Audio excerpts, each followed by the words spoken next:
Hello, Karitam.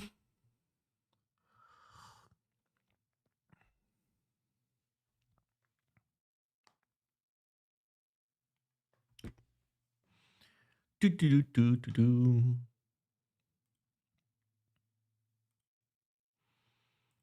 I should probably put a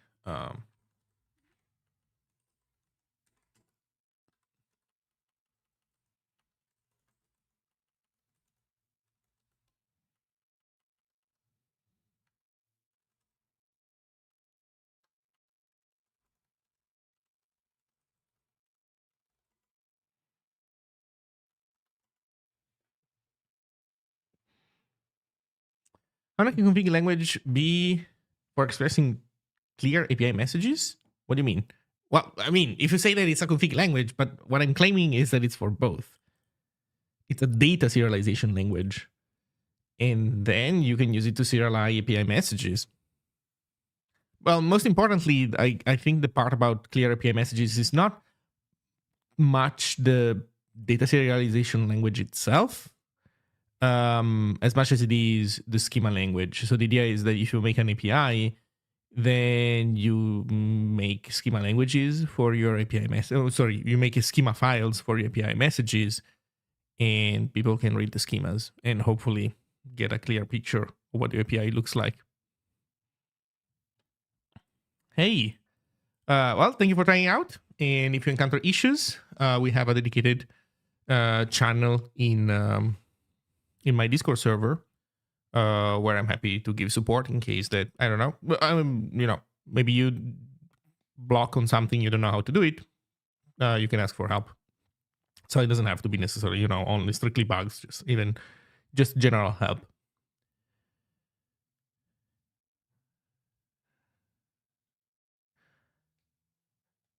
Okay. So yeah, give me a couple of minutes and I'll be back and we're gonna start.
Okay. So what are we doing? So here's where I'm at. Okay, the story starts here. Here I have a zine project, and if we watch everything, I have a Ziggy schema file in here, and I changed. Oh, actually, if I do go from here, okay, it will work. So I changed um the language server to support loading schemas.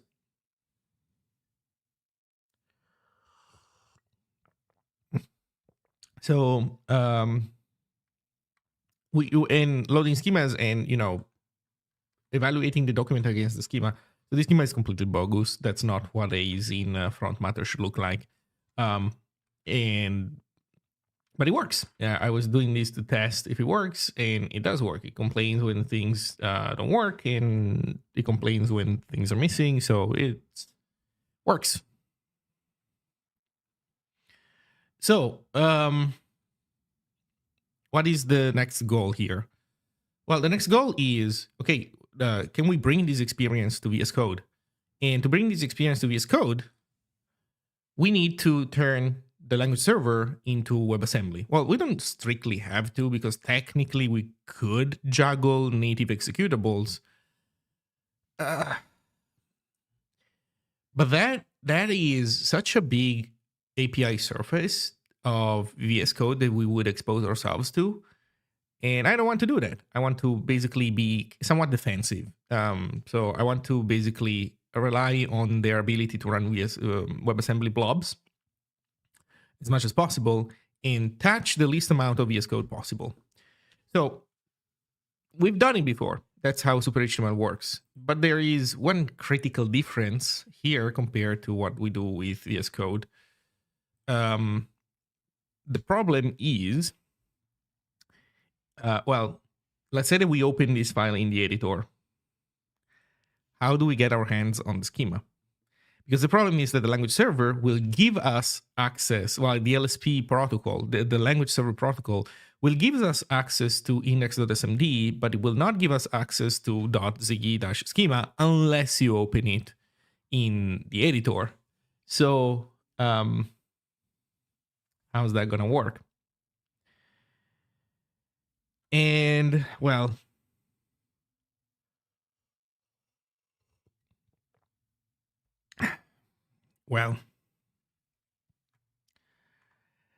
making that work means that we need to open the file from WebAssembly. But opening files from WebAssembly is not straightforward because there are two problems here. The main one is WebAssembly specific.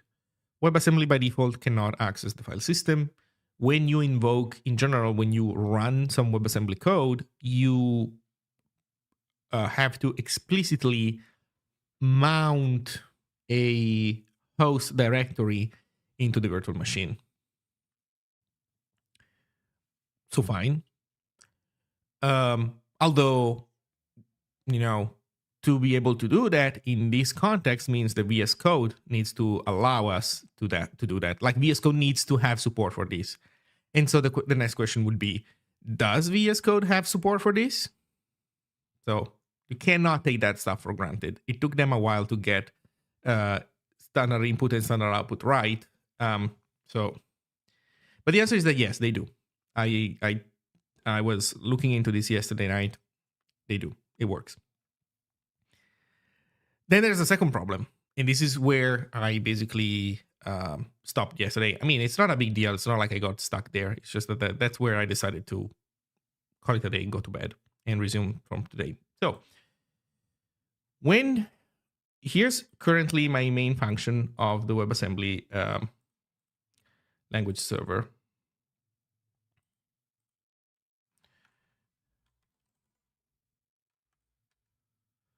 I'm trying to decide which one of these guys is going to be my my tab for this stuff. I guess it's gonna be this one for the editor.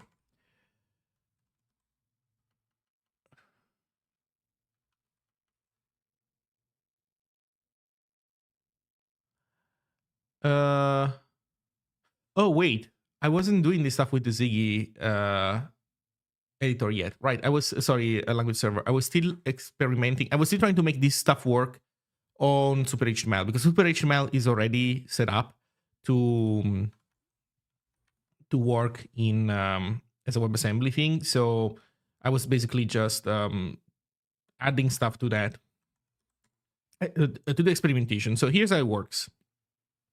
So before starting a language server, we look at this thing called preopens. A preopen is, as I said, one of those mounted directories. And I'm skipping the first three when I print because they are standard in, standard out, standard error. So we don't care about them. And I'm going to print it. And then they're going to be directories. I think they have to be directories. They cannot be individual files. But then after that, I iterate each one of them. Also notice this delightful thing that you have to do where you have to like manually make a directory for it. Anyway, you do that.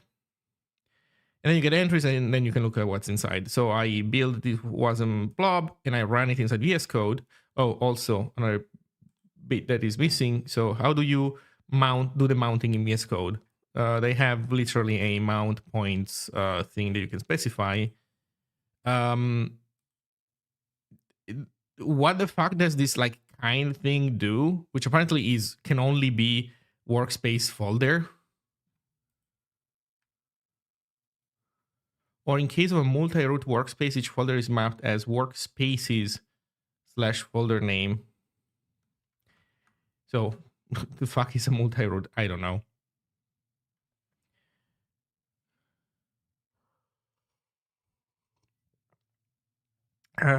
Anyway, so with this, we get access to one of these bad boys, and if we run the extension,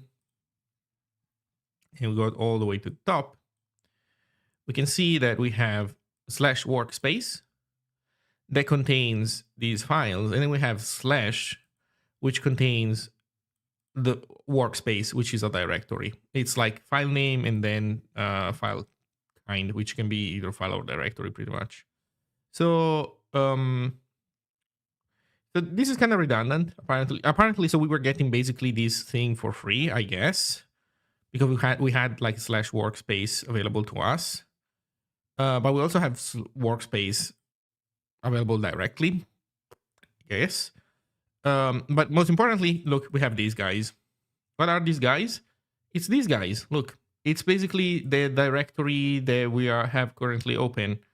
That is our workspace. That makes sense. So this is good because this gives us access to what we need. That said, here we reach problem number 2. Problem number 2 is that when we open a file in through the language server protocol, this motherfucking thing gives us a full OS path. Do you see workspace in this path anywhere? No, you don't. You have somehow to know that workspace will map to this, or actually, you know what? I don't even fucking know what does this map to, because that file was even outside the workspace. What about this file which is in the workspace? Man, I have so much spam logging.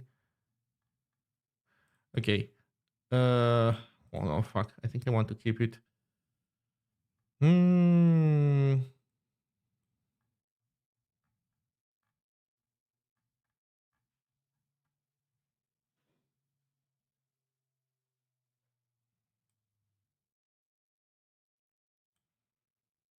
Is that the first file, or is that too many files are called like that. Okay, you know what? Let's open test as.html.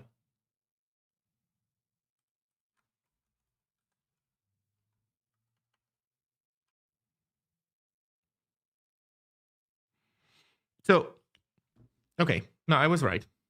Oh, actually, I did find it correctly. I was getting confused for no reason. So, we get an OS path.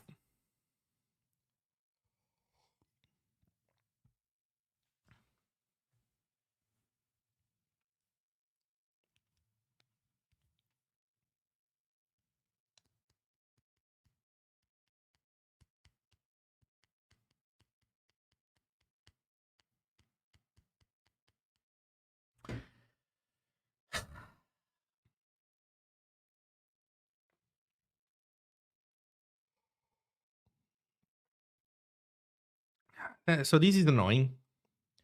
So if we go down this path, we are going to need a way of matching this path prefix to a pre-open that we have.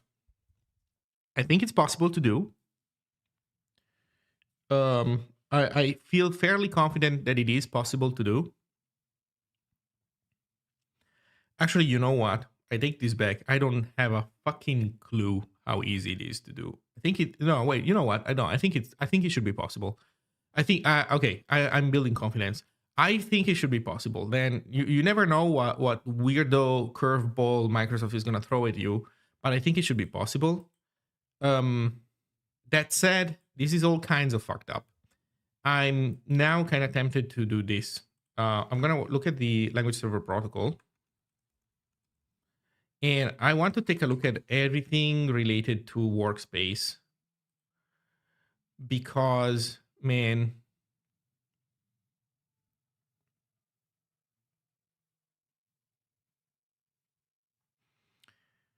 document synchronization, did open, did change, will save, did save, did open, blah, blah, blah, language features. Like, I'm basically curious about workspace stuff. Workspace symbols, not interesting. Get configuration. The workspace configuration request is sent by the server to the client to fetch configuration settings from the client. The request can fetch our server configuration settings in one round trip. But so we can get workspace information, but we cannot define workspace information. Although we can probably define workspace information in the extension, maybe.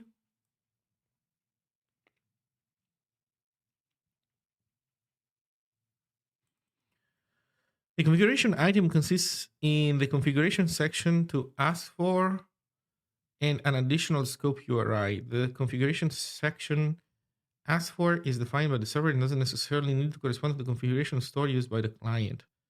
So server might ask for cpp.formatter options, but the client stores the configuration in an XML store layout differently. It's up to the client to do the necessary conversion. If a scope URI is provided, the client should return the section scoped to the provided resource. If the client example uses editor config to manage the setting, what the fuck is editor config?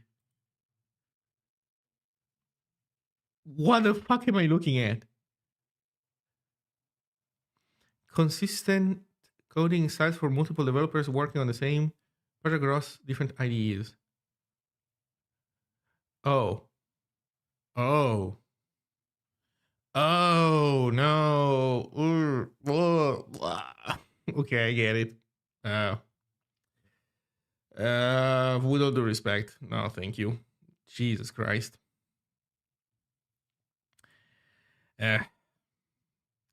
This pull model replaces the old push model where client signaled configuration changes via an event. Yeah, it's basically trying to not have the one global approach for everybody. So blah blah blah. Scope URI section. Okay, this is not useful to us. Workspace folders. Many tools support more than one root folder per workspace. Examples of these are multi-codes, VS Code's multi-root support, Atom's project folder support, or Sublime's project support. If a client workspace consists of multiple routes, then a server typically needs to know about this.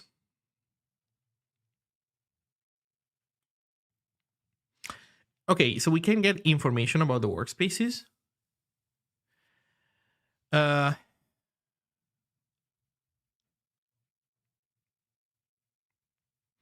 Will create file, did create file, did change workspace folders, did change watched files. The watch files notification is sent from the client to the server when the client detects changes to files and folders watched by the language client.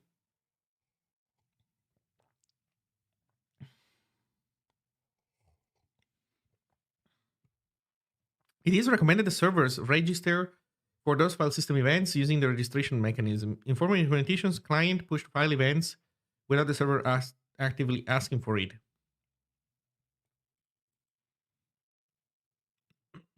Servers are allowed to run their own file system watching mechanism and not rely on clients to provide that stuff. However, it is not recommended to the following reasons. Boohoo is too hard, which is not. To our experience, getting file system watching on disk right is challenging. Is it? That did not seem too complicated to me, but okay. Especially if it needs to be supported across multiple OSs. Fair. File system watching is not for free, especially if the implementation uses some sort of polling. Okay. By the way, this is like 4 bullet points of skill issues. Just saying. Give the file system tree in memory to compare timestamps, blah, blah, blah, blah, blah. Client usually starts more than one server. If every server runs its own file system watching, it can become a CPU or memory problem. Yes. In general, there are more server than client implementations, so this problem is better solved on the client side. Okay. Did change watch files registration options, watchers. The watchers to register.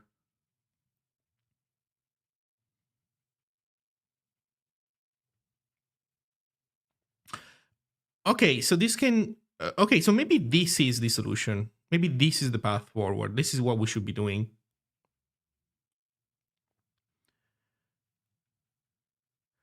Base URI, workspace folder, a workspace folder or base URI to which this pattern will be matched against relatively. This is cool because so this would allow us to subscribe for any .ziggy schema.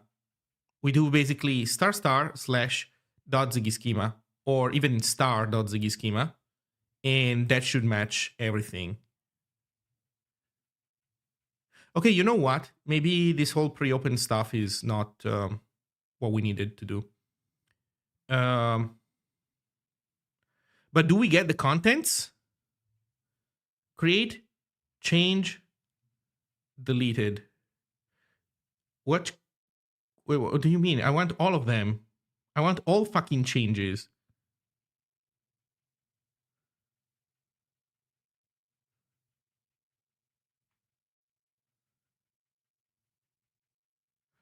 Wait, it gives you a URI? Bro. Wait, okay. This. Oh, wait.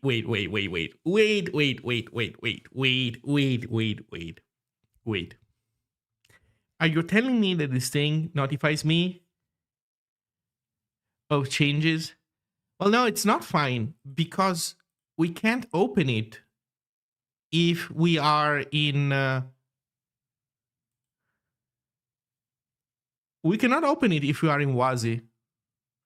Or maybe we can. Maybe this is the network stack that we should be using.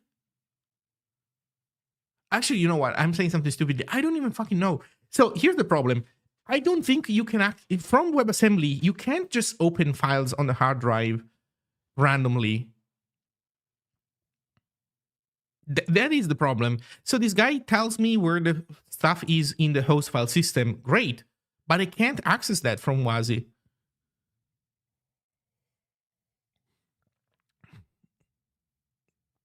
Yeah, that's what I was showing before. I can mount the workspace directory.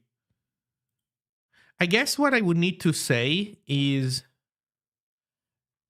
okay, my only hope is that I can specify the base URI as a workspace, the associated URI for this workspace folder, the name of the workspace folder used to refer to this workspace folder in the user interface.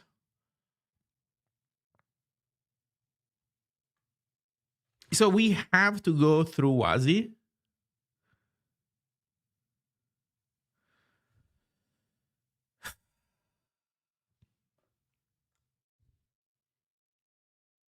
This sounds way too common. I would generally agree, but also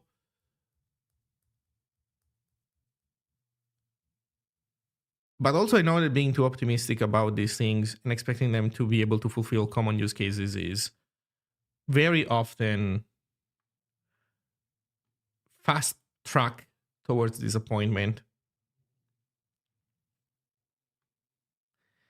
But keep in mind, if we were, so in the context of a native language server that runs as a process on the OS, we would be fine because we get a file URI whatever, which are these guys. Where are they?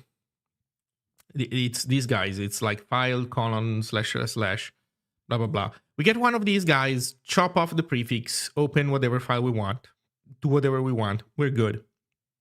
The problem in this case is that we are a WebAssembly blob. So this is where this is why this is not the common case. It's not a common case because WebAssembly language servers in VS Code are a very new thing. So they might not have fleshed out the use case. I would say they definitely have not fleshed out this use case, because we basically have to glue LSP with non-LSP stuff.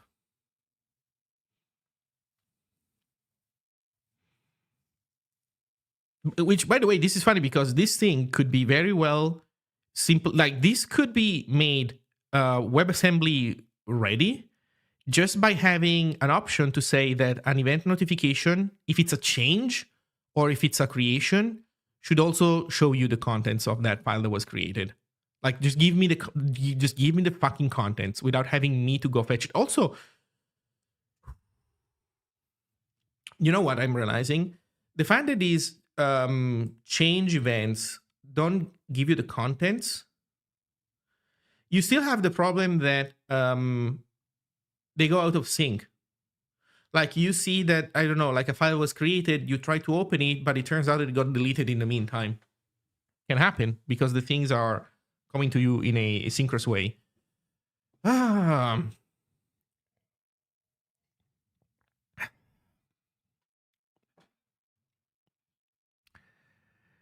God fucking damn it. They had one job. They had one fucking job.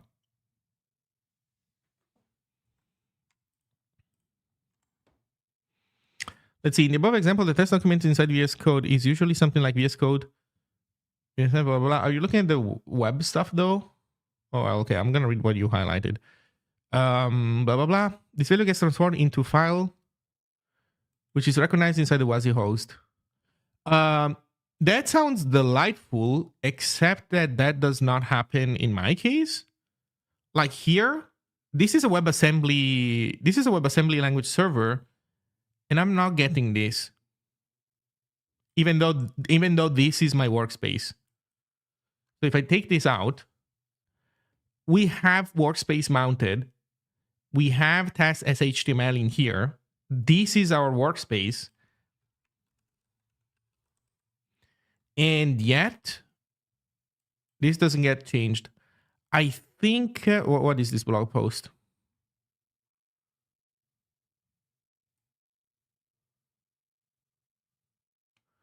Yeah, actually, you know what? I was about to say, I think, I don't even fucking know what's going on. What do they have in options here? They have mount points, workspace folder, just like I do. So they mount the workspace folder.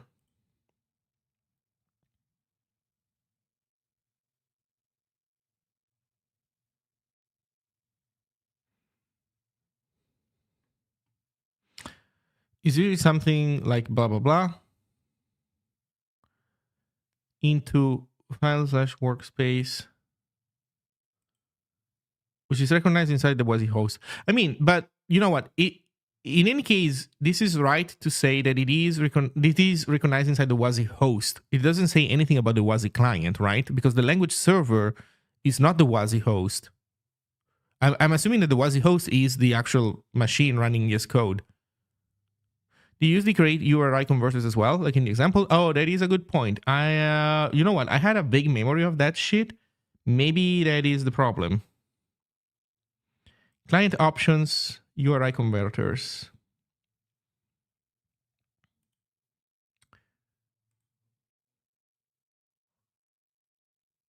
I think I do though. Or maybe I don't. Maybe that explains it, huh?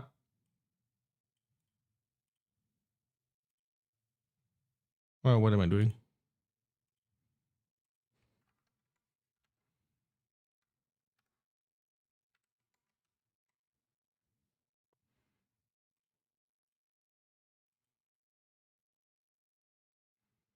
Document selector, language, plain text. Okay. Maybe this is it. Yeah. Thank you.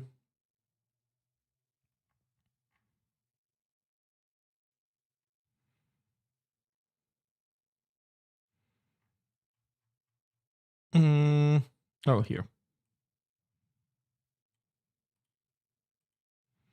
Oh, it's this one from WASI LSP.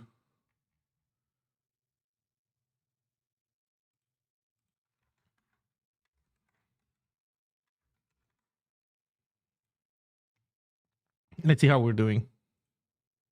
Oh, there we go. It works. You're right. That was awful. Thank you. Thank you. Thank you. Okay, so that means that now these fucking things do match. By the way, what happens if I don't mount? Well, you know what? It doesn't even matter at that point whether I mount the thing or not. Whatever I get doesn't matter. Okay, so this now is this now works. Awesome. Thank you.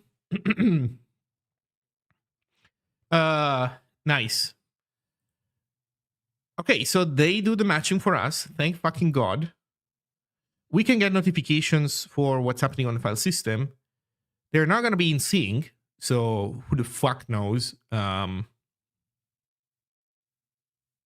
that's going to behave when weird things happen on disk, but I guess better than nothing. So the next step is we need to subscribe. So, okay, so Super HTML right now doesn't care about any of this stuff, so I'm going to delete everything that I put in here. We go to the Ziggy language server. We do all the project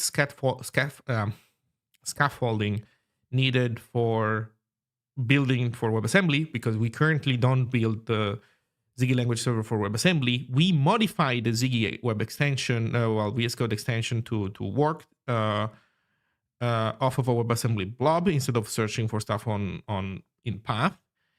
And after that, we're going to be ready to start integrating this new stuff. So we're going to need to have a mount point. We're going to need to also start subscribing to file notification changes.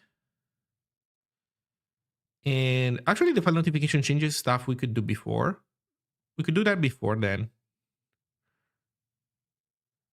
The only difference is that we really need to keep in mind that when we are in WebAssembly, when we are targeting WebAssembly, so we're going to need a comp time switch where when we're targeting WebAssembly, we cannot open directories from path. Actually, no, you know what? We can do that. We don't, I think we might not even need a special mount point, or in any case, we do it off of slash.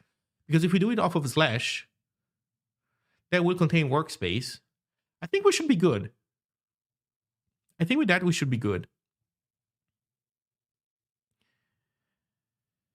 Okay, I think we have a plan in front of us that can make this stuff work.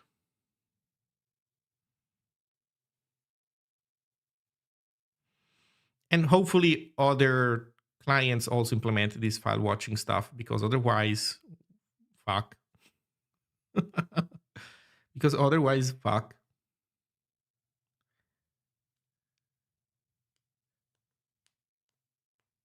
I guess the worst case is that we can look at what the client claims.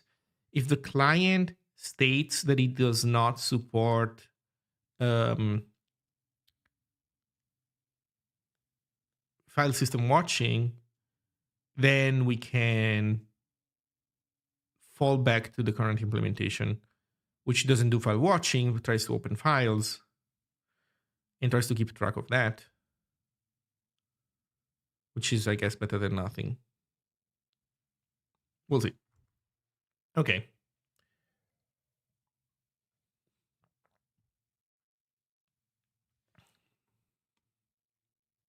So thank you very much, Karitam.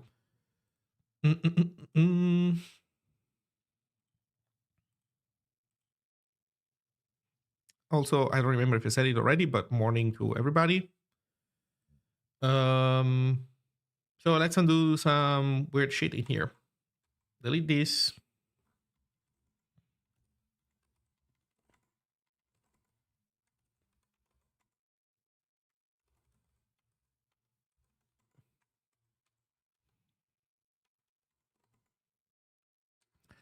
Okay, Super HTML is safe, although I'm gonna keep it open because this bad boy will contain a ton of useful stuff that we will want to copy paste inside of Ziggy.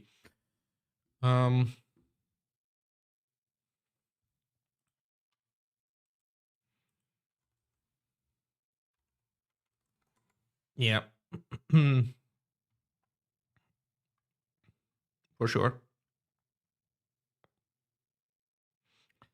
Okay, give me a sec. I'll go get myself some more tea, and then we can get started. We can get Ziggy. I'll be right back.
Okay, I'm back.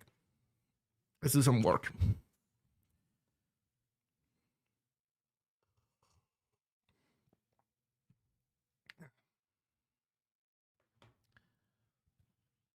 Okay.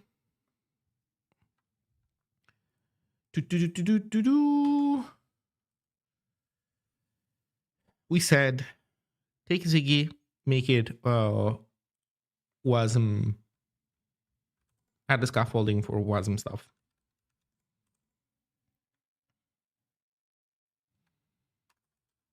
So we want WASM the Ziggy. Yeah, web native. Let's go. It's web scale now. Well, about to be. Can literally copy everything inside of Super HTML.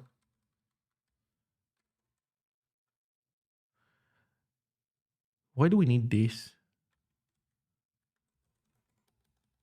That's a bogus import. Oh man, when we're finally gonna get that functionality in ZLS or Zig, the compiler is gonna be delightful. And more people are gonna complain about, oh man, and now it's whining about unused imports as well. Yes, give me more. Give me more compile errors. Give me more. Okay. So yeah, WASM allocator, CLI arguments, pass them to LSPXZ run. It's literally the same structure in both projects. Pretty much. Even this fatal and stuff kind of overkill. If you think about it, like we're catch-zooming, so we just might as well just SCD process fatal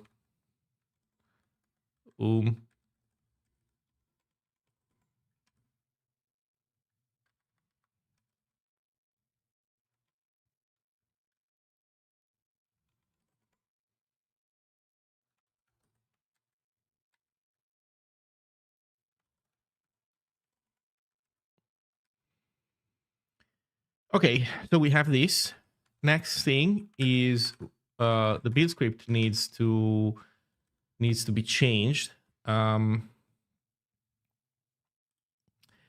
because we need a WASM build step first of all. Set up WASM step tip sheetip WASM tip.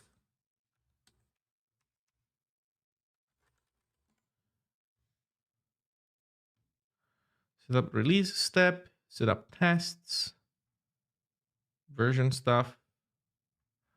Guess I'll put it up top.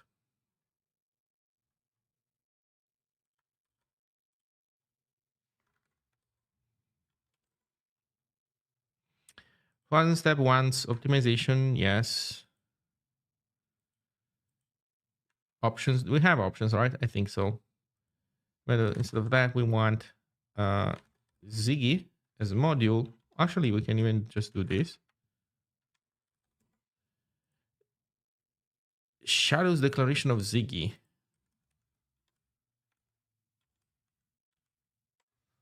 Okay, and then it's Ziggy mod. Then LSP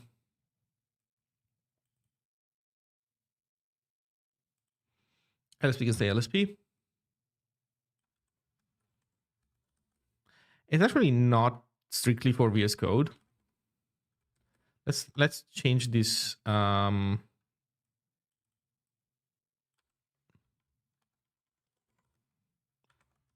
let's change that also in Super HTML. Name Ziggy. Create module. Root source file source WASM. Yes. Result our query. Yes. Optimize. Single threaded through. Link libc false.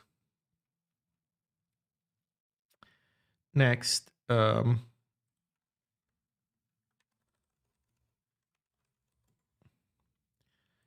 import Ziggy and import LSP and import build options. I don't know if we call those build options. I think we call them just options in our case here. Target output, blah, blah, blah, blah, blah, blah, blah, blah, blah, blah, blah, blah. Okay, so this all seems good as is. Just need to invoke it. Also, why does setup test turn an error? I don't know. Setup wasn't step. B optimize options. Ziggy mod. LSP. Oh, Ziggy mod is Ziggy module. There you go.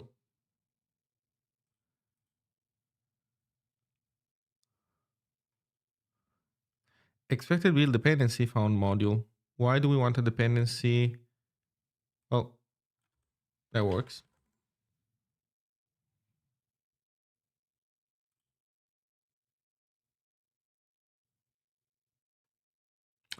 Right. That doesn't change the fact that this needs to be a build module.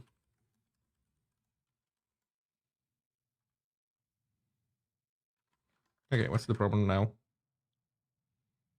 Oh, I know what the problem is. The problem is that we have wrong Zig. Zig up master.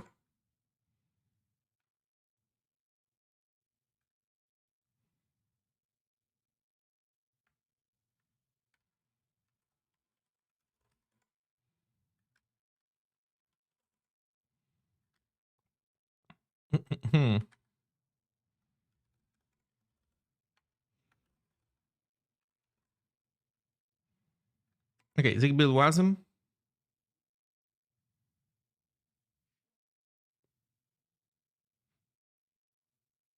Fuck. Expected 3 arguments, found 2.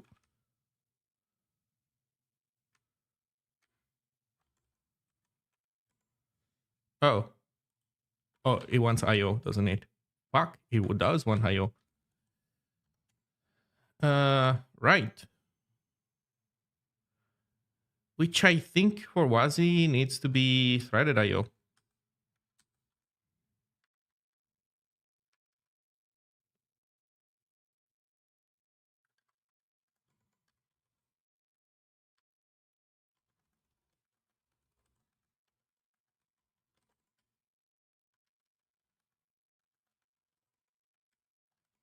Okay, we're happy now?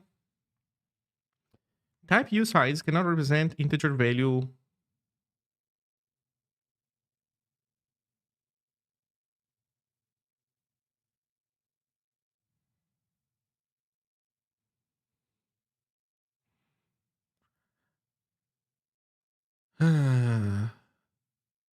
Is this a -1 thing?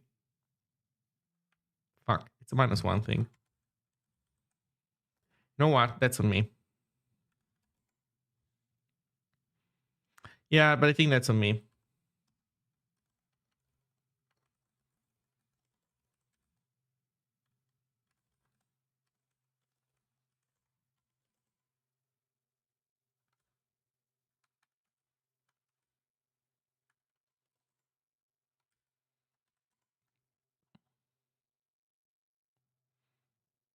You know, I think I forgot the -1. That's the problem.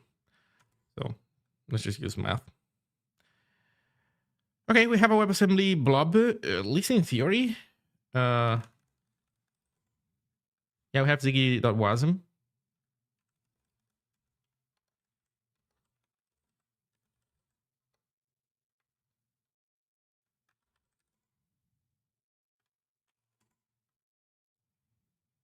Works. Okay, next. We build the wasm blob.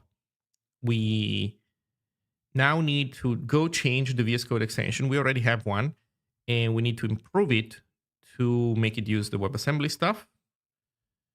That thing is outdated. It's really outdated. I think I should probably really like heavily copy paste stuff from the Super HTML extension. After that, oh, you know, also there's also some more like miscellaneous work that we need to do on the VS Code one.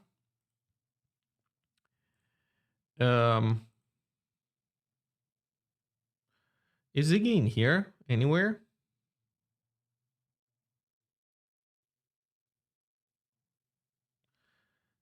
There's Ziggy editors, VS Code. Yeah. Oh man. Okay, let's take a look at this stuff.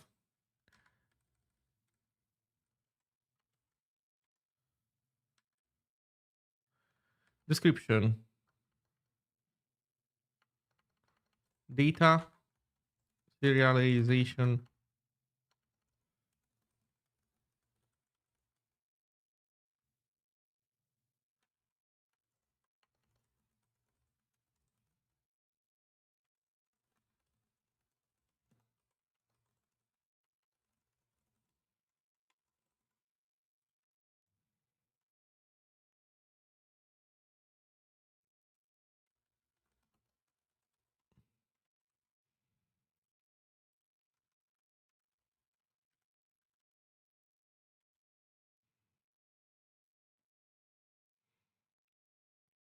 VS Code 187. I think we better pin the same versions that we have in Super HTML. Yeah, 192, for example.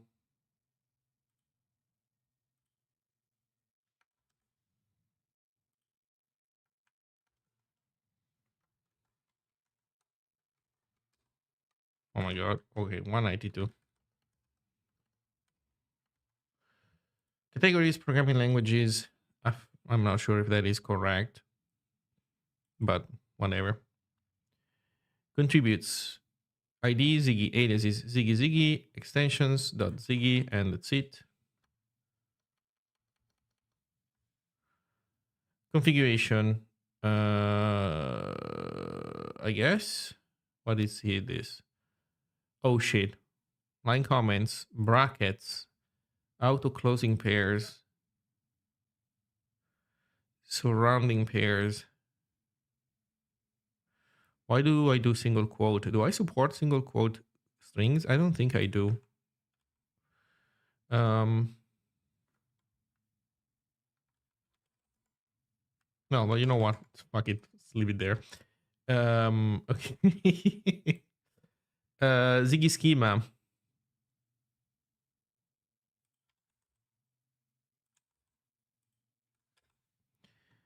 Configuration schema dot language configuration. Incorrect type expected object. Go to definition. Go to definition. Go to definition. Motherfucker, go to definition. I hate fucking. Oh god. I just hate fucking. Oh well, I guess we have to keep it this way, don't we? I hate fucking JSON schema and related tooling. Anyway, extensions, configuration, blah blah blah. Grammar, Ziggy, text, Ziggy, path, syntaxes, blah blah blah. Ziggy schema, syntaxes. So these have changed, and I don't know if I'm gonna be able to fix this thing easily. Fuck. Oh no, what is this? Add sign stuff. Oh no. So we're gonna need to fix this stuff before release. Pain for later. Hello, Danik. Configuration, type, object, title, Ziggy, trace server, Windows string, as whatever. Sure. Main, out extension. Right. Because we have three-seater, yes. Sorry, three-seater. TypeScript. Dev dependencies. I think I'm gonna copy this stuff straight up out of this guy, one-to-one. Oh, there we go. Also, we need that.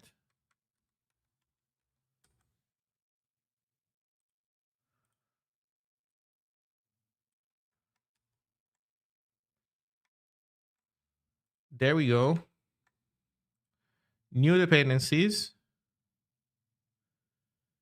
Next is what is this music album?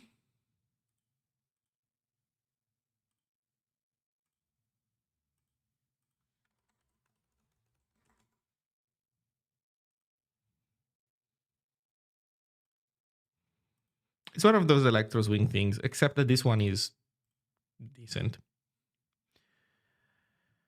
Okay, so now we are in line with these things.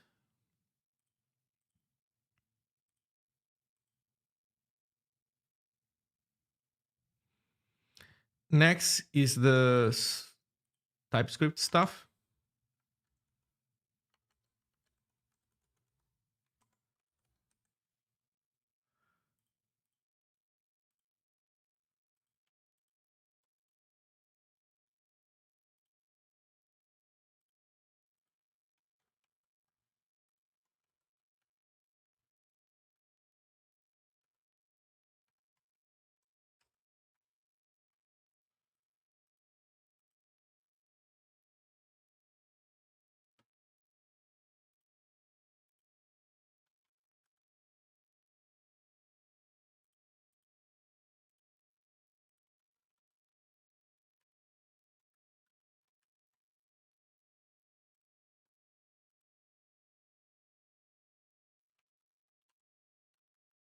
Bro.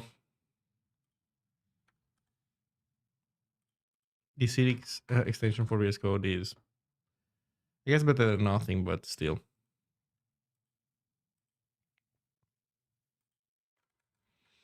We don't care about the configuration for now. We don't care about any of these things.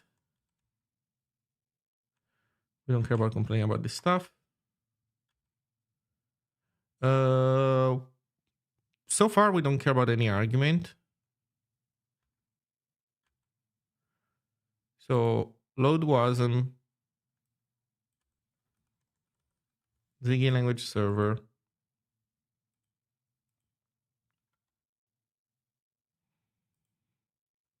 Mount point, args can be an empty slice. We don't care.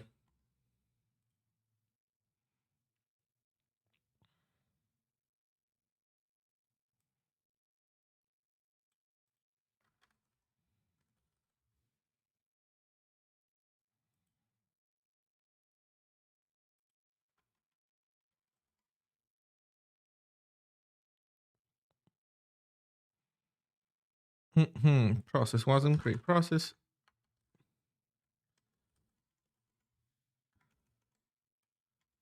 Ziggy, module options, coder, UTF-8, blah, blah, blah.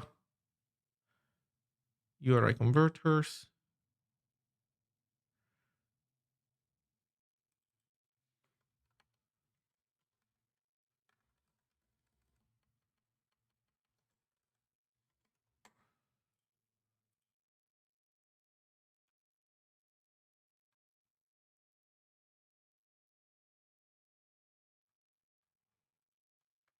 Okay, so we should be good. This is complaining because we don't have this shit installed in npm.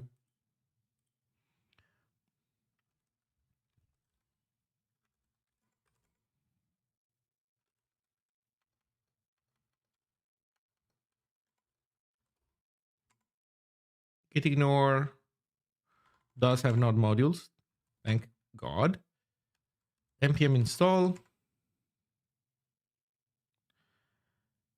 Unexpected token in package JSON.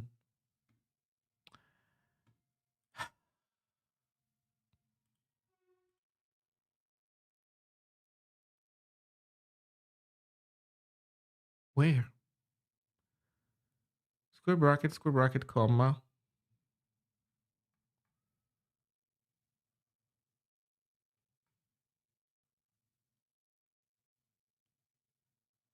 Oh. Right. Man, God forbid there's a trading comma.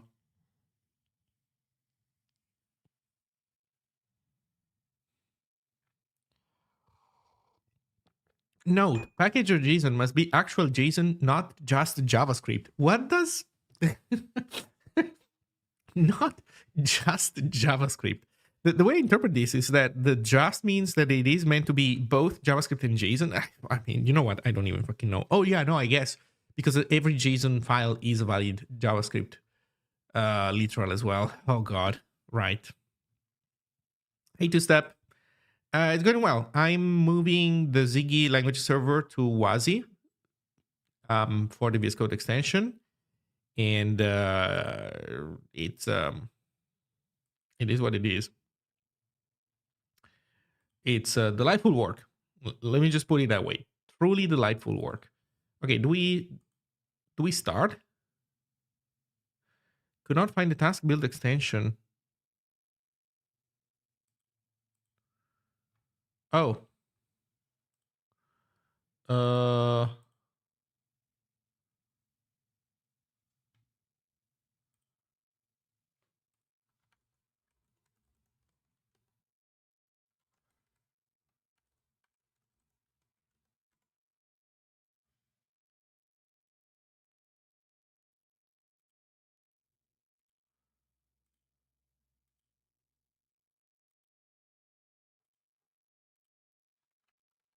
I don't know what's going on in here.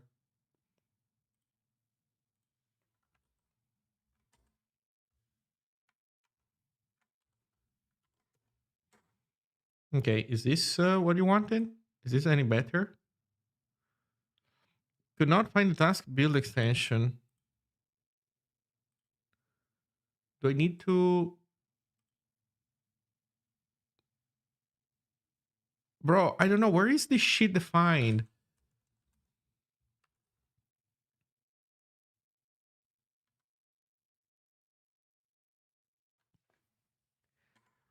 Oh, you know what? Also, this we probably need to copy. Oh shit, I closed one VS Code too many.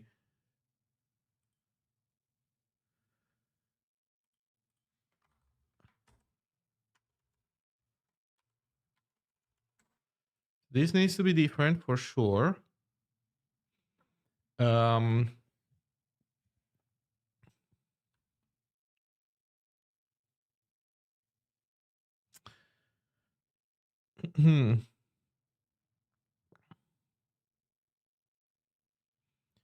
What else do we need to copy? VS Code tasks. There we go.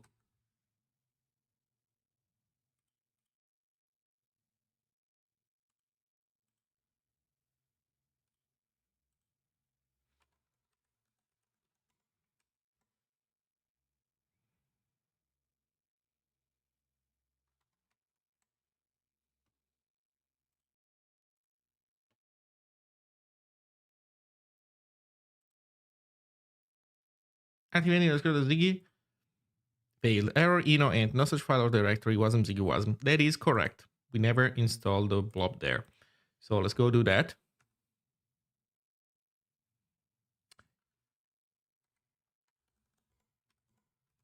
I only do short term. I think this song is about giving you financial advice. She's definitely talking about loans.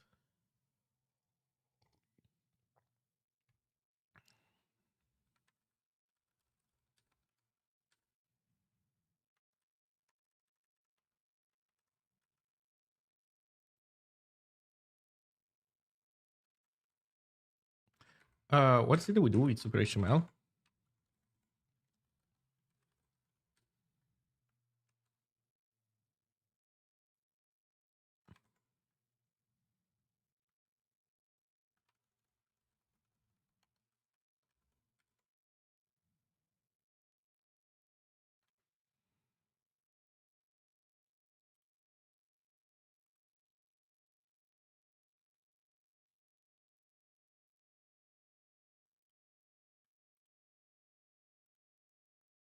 There we go. We're in.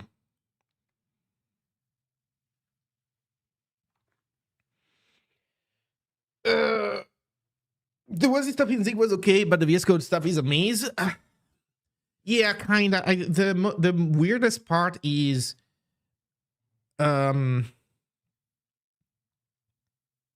operating in... The weirdest part is the fact that with Ziggy, I need to try and open other files. With Super HTML, so far, the only thing that matters is the file that you've opened. Other files don't matter. For now, it's because the LSP doesn't do much when it comes to template inheritance. But once I ever, like, if I ever implement, well, if I ever, once I do implement support for that in the language server, then this will be a concern also in Super HTML. But today, Super HTML is just worrying about the one file that was open in the editor.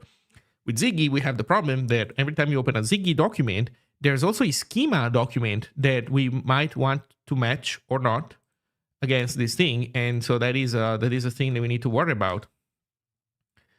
So here, as you can see, we have launched the server, but it doesn't tell us anything about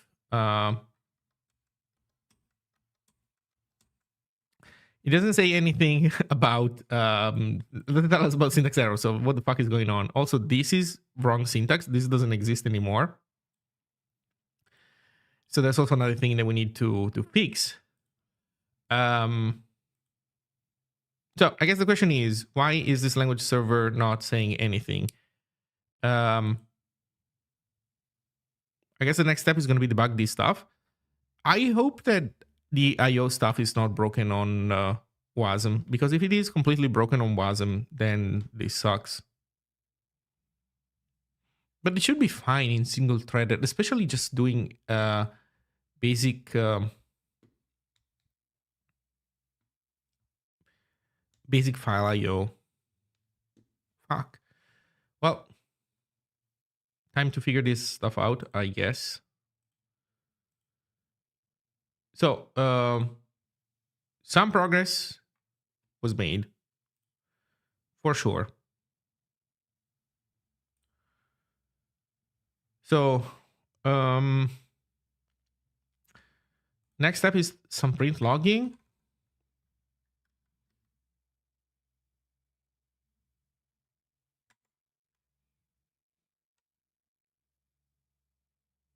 I'm having flashbacks. Is this the thing somehow where it deadlocks while trying to read? But that cannot be. That was fixed. That was on Microsoft's side. That was fixed. I'm using the same version of everything.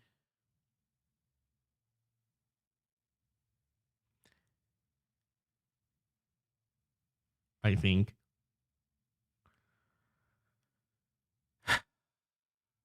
You know what?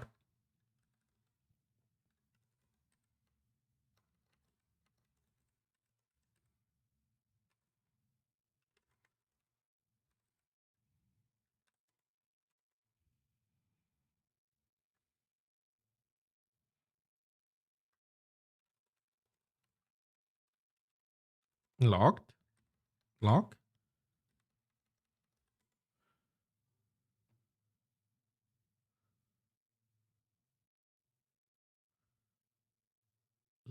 Dash dash libc. Package lock only.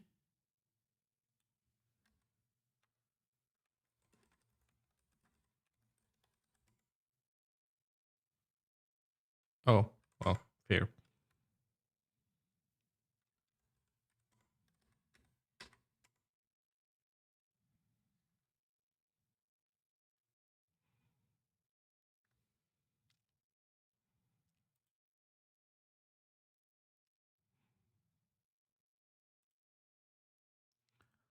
Okay, does that make any difference? It does not. Okay. Let's take a look at some debug printing.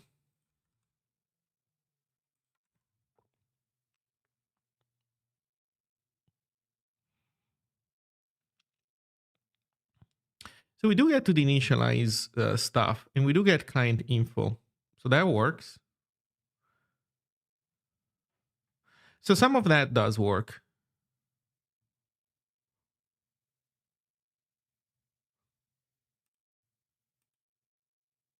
Oh, did I copy to the root of Ziggy? Fuck. Oh, you're right.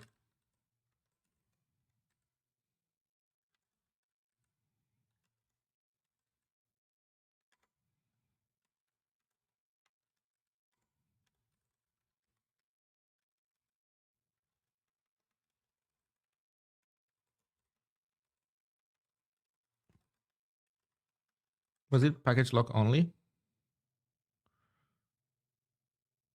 I don't know why I didn't do this in the other tab. Anyway. Yeah, thank you.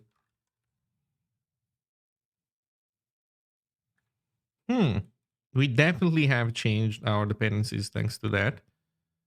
So, I don't know. Run again. Oh, you know what? I just realized also another thing. Is this a thing where I need to look at the problems tab? No.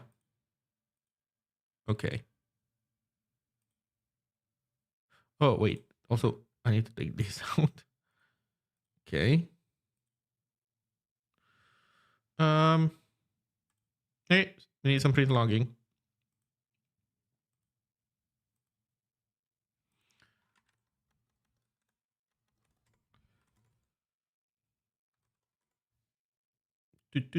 Doom.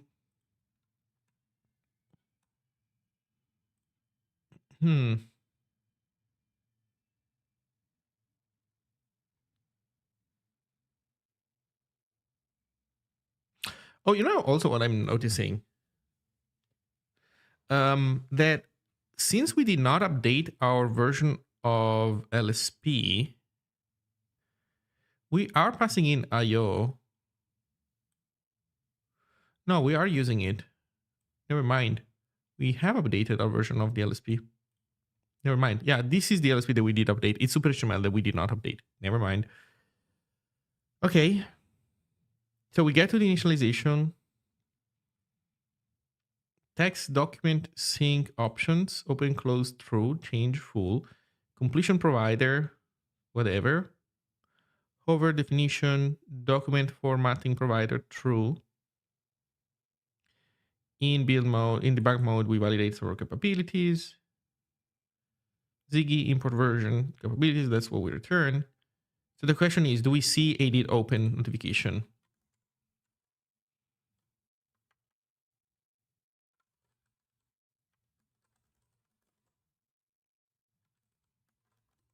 Did open.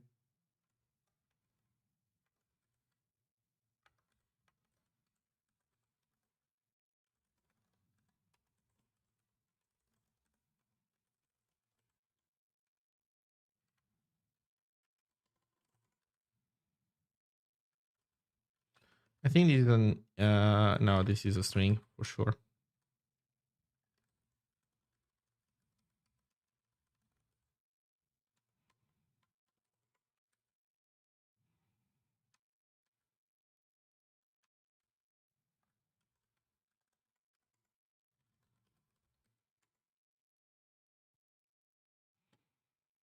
Nothing name text document, instruct did open element.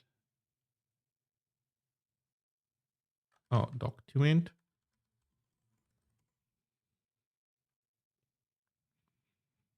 Okay.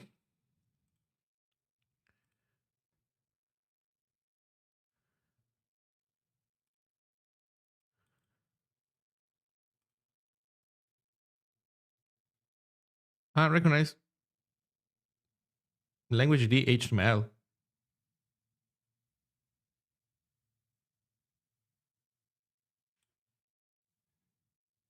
Oh, you know what? I know what that is. That is entirely on me. I did this. In extension TS, somewhere we sign up for HTML, and that's not what we should be doing. Fuck.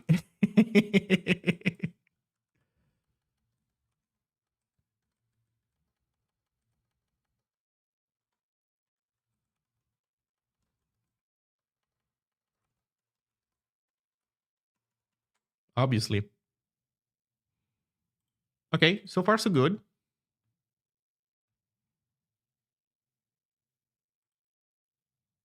There we go.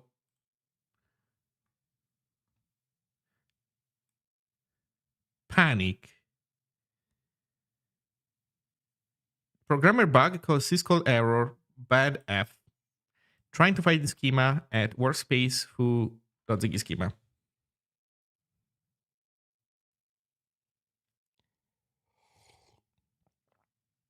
Indeed. Indeed, indeed. So that crash is actually fair because we're trying to open a file off of CWD, which we don't have in WASI. So let's go fix that code. It's in logic, I think.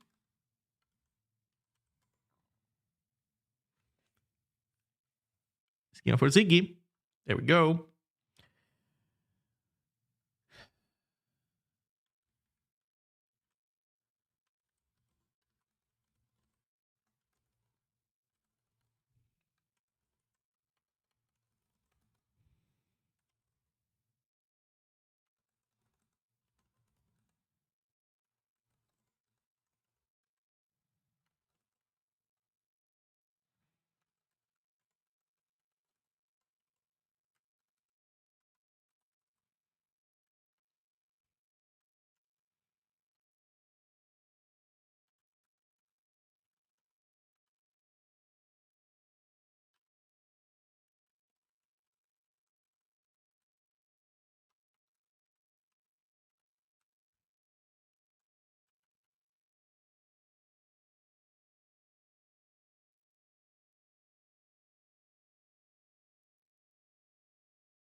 Shit. So here's the problem. The problem is that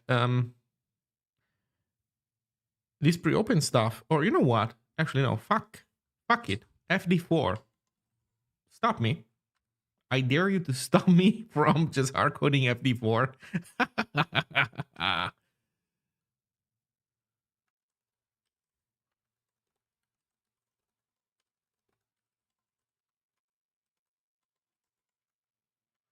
Hey, Techatrix, no, I'm not linking libc. No.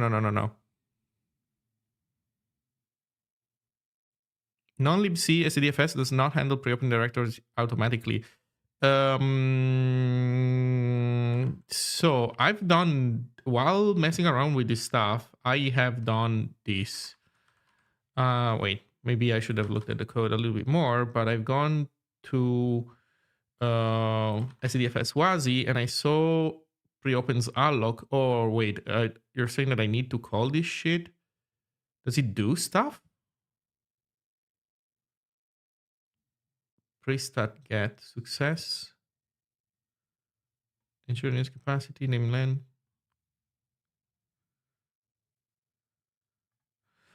So this has to run.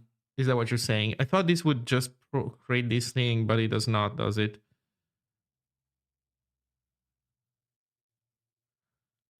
While true, fd was ft int cast names items len. Does it pre-start calls a syscall GPA log pre-start their name.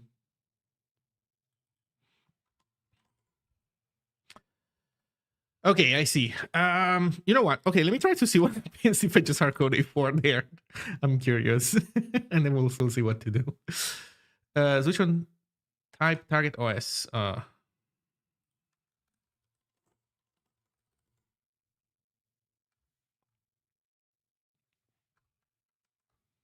No field name wasn't. What is this shit then? Oh, was it? I guess. Okay. Okay. So what happens now?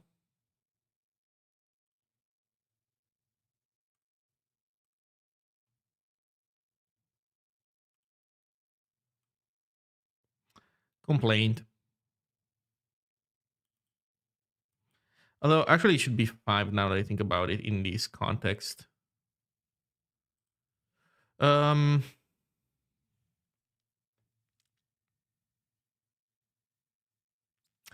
know what? Let me do one thing for 1 second. Open recent Super HTML. What happens if in Super HTML we do this?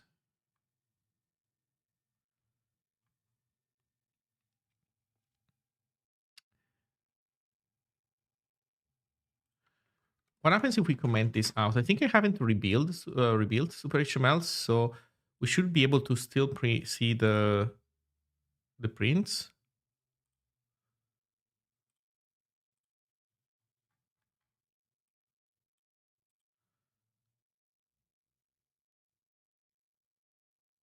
Wait, you're joking. There's no fucking pre-open whatsoever.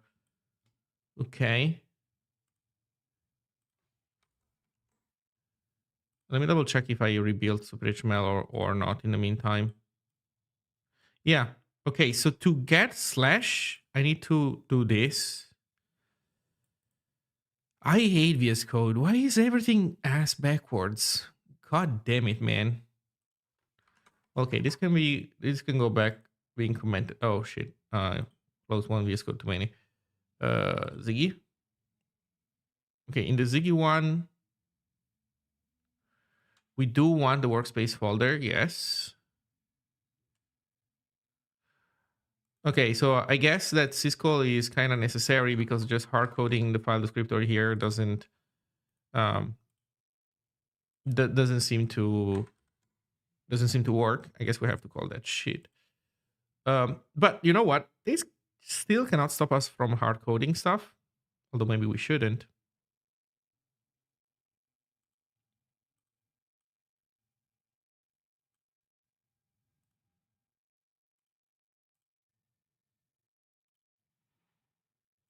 Okay.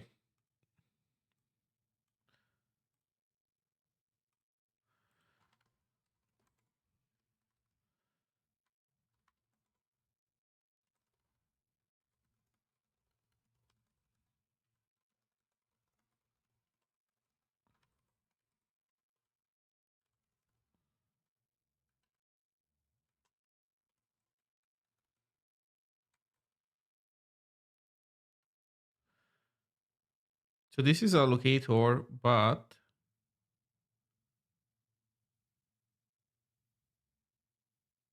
defer names the init.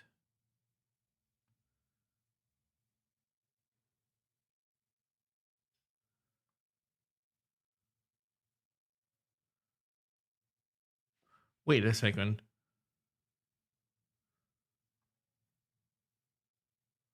Oh, here's the return. Okay, to own slice.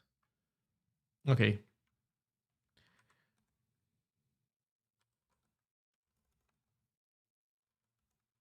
Wait, does it allocate also individual names?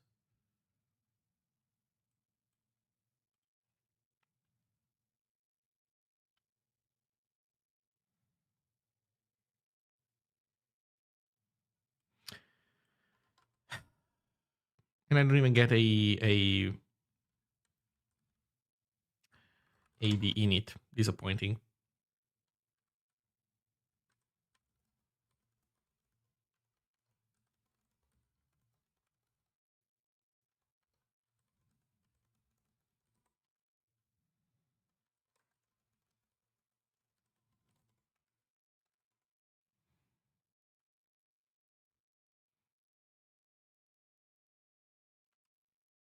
What's your problem, man?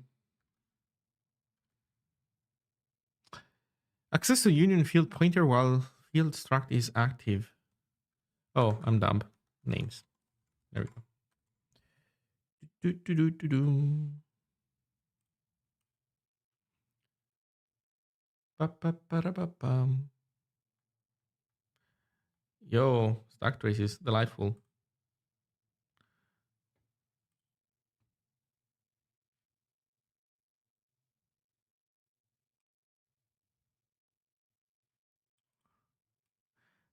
That seems not fine. Programmer bug calls his call error. Although, no, well, no, that might be. So there's two things that we need to fix for sure. One is that in here, oh no, I did change this to 5. Okay. So is this the same line that blows up or is it a different one?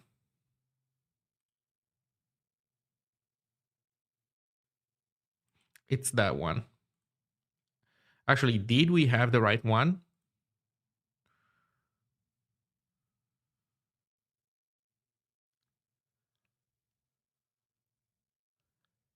Yes, definitely.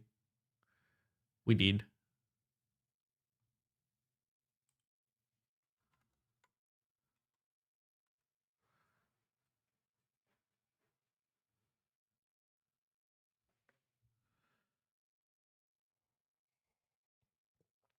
You need to resolve them relative to preopen directories.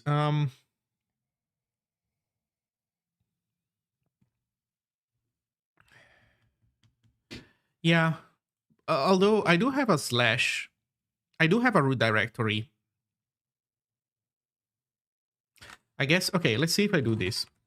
So in theory, this should do what you're describing. Let's see, does this make it the thing happier? It does not. Okay, let's add some more debug printing just to make sure that we're doing what we think we're doing.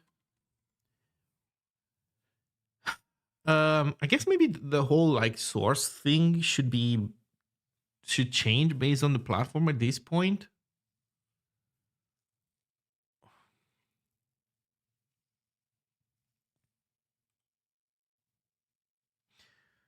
So, okay, let's do it like this.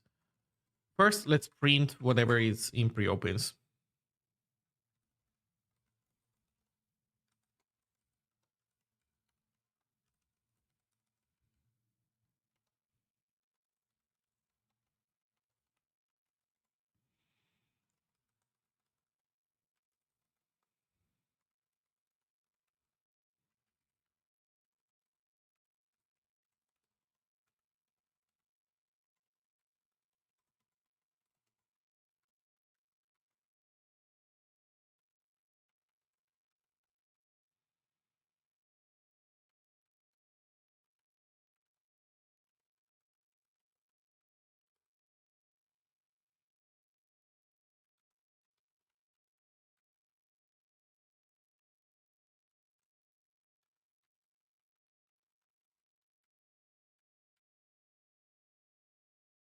Oh, wait.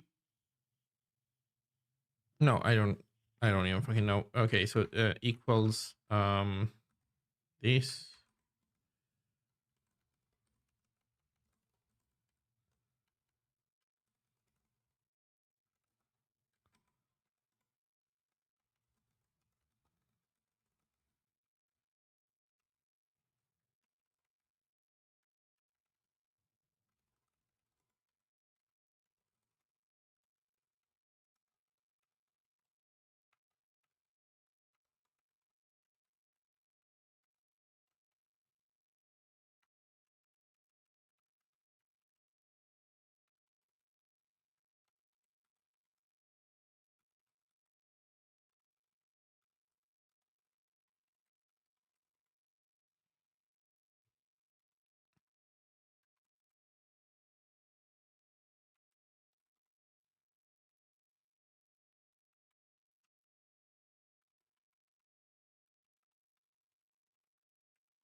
Preopen std in. Okay, yes. I forgot. We need to do this for 3 dot dot 3 dot dot. We need to skip std in, std out, and stdr.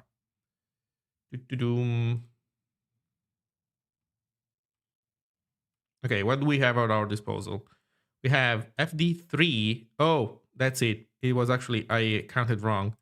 fd3 is this guy. fd4 is the workspace directory. So fd4 is our root, basically. Which means that we can go here. fd4 triple slash. Okay, so let's see if with double slash works. So I think the answer is that this should not work based on what Decatrix was saying. And it does poop itself. Fine. Put another one. Now that should be a relative path.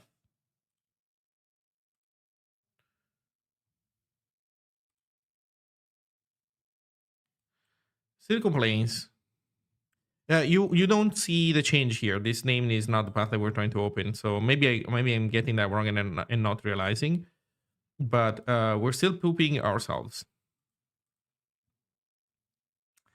That is unfortunate.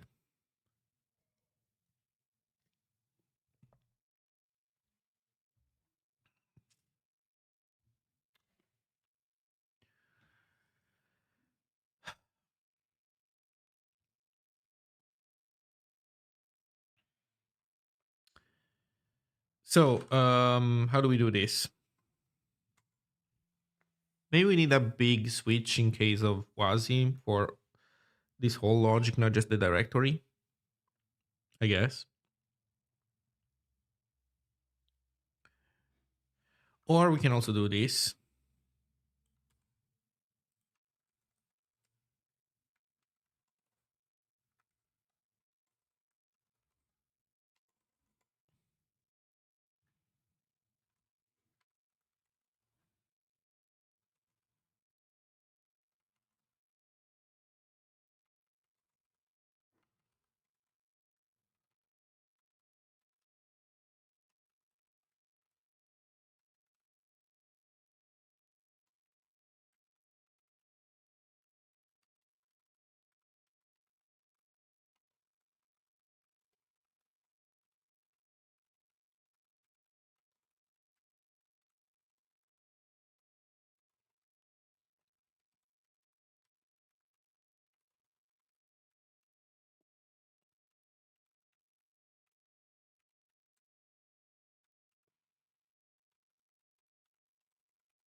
Directory, file descriptor 4, path, workspace slash foo Ziggy schema.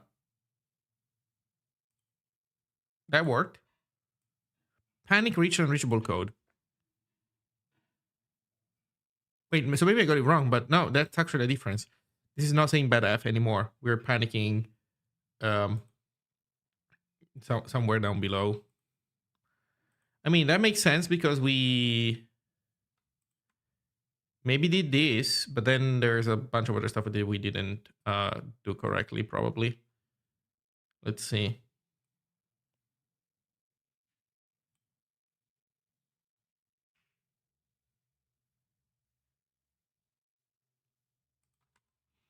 Well, do we survive reading the file?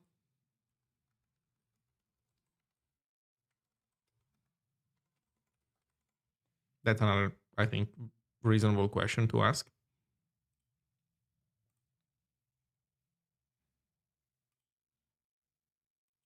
Yeah, we do survive reading the file. So we poop ourselves somewhere else. That is delightful. So this is truly delightful. And I know that we need to do this also somewhere else because we have this whole logic here. Actually, you know what? We have this whole logic for .ziggy schema, but we're not hitting it. First of all, because it would tell us that we're hitting it. You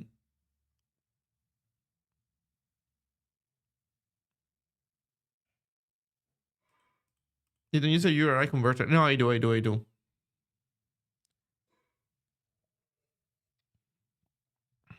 I do, but how can I not have to do with that?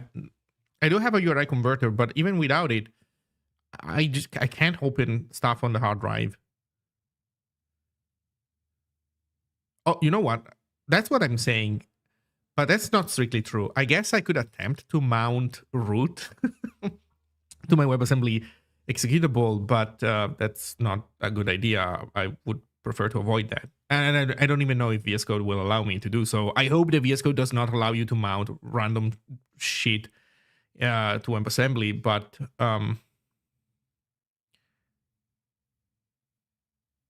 the URI converter makes it possible for accessing file in your workspace. Yeah. I have that. I have that.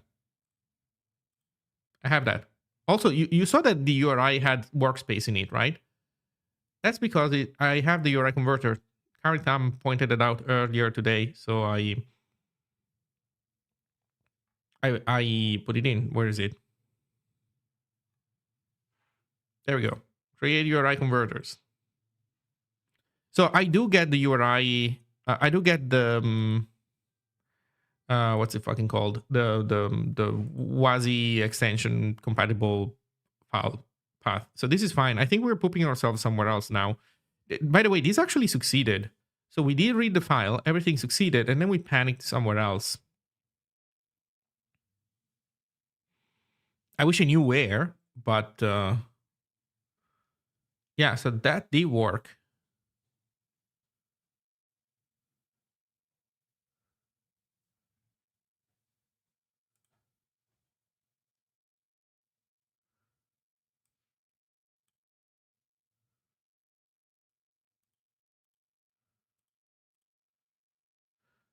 So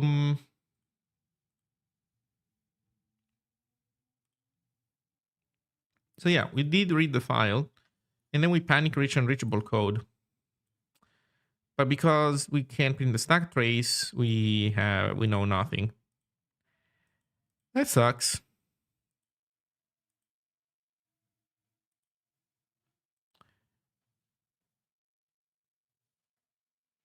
I wish we could at least see.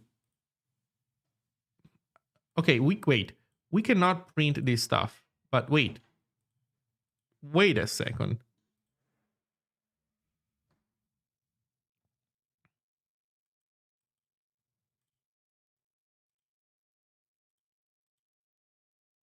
Okay, as usual, this shit completely useless.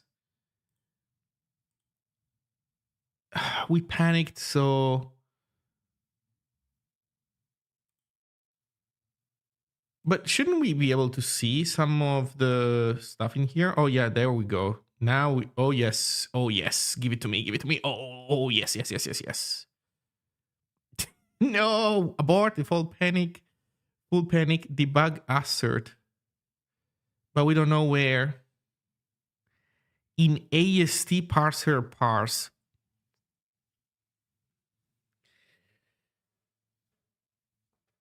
Okay, we panicked trying to parse that freaking Ziggy schema, which is not good because we shouldn't panic when parsing. But I guess maybe that's a separate issue.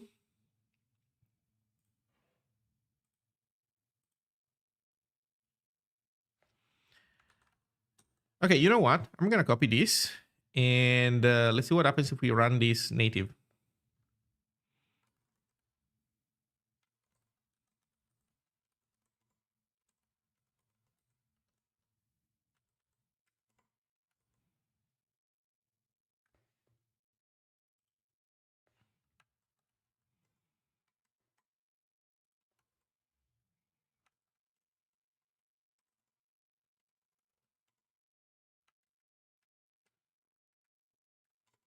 Yep, crash the server.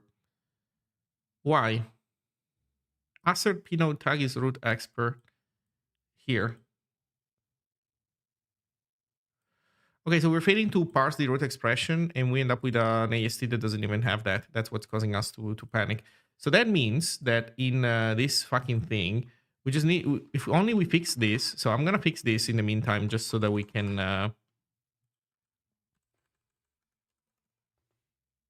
just so we can have this work. Actually, you know what? I'm gonna leave this syntax error in here. Let's see what happens. Close. That syntax error shouldn't be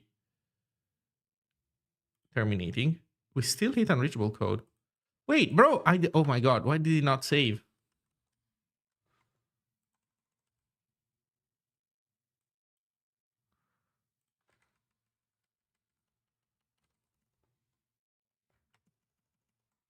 It doesn't want to save it. Please.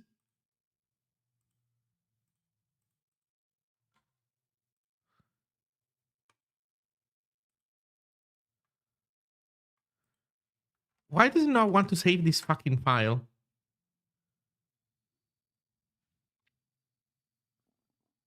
Skip. Oh. Okay.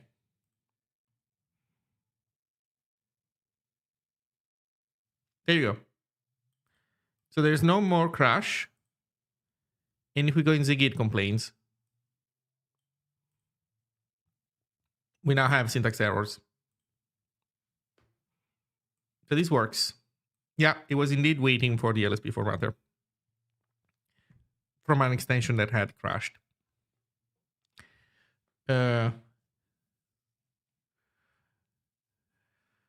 So we are in working condition. Okay, our next stop is thank you. Our next stop is fix that crash in the schema parser, because that's obviously a thing that we need to fix. And then we have 1 second location where we need to do the right thing. And lastly, and then we need to sign up for file notifications, file change notifications, which, to be honest, can even be an improvement that we do afterwards, because the current thing as is works. Like it will not pick up on changes in files that are not open in the editor. But other than that, everything works.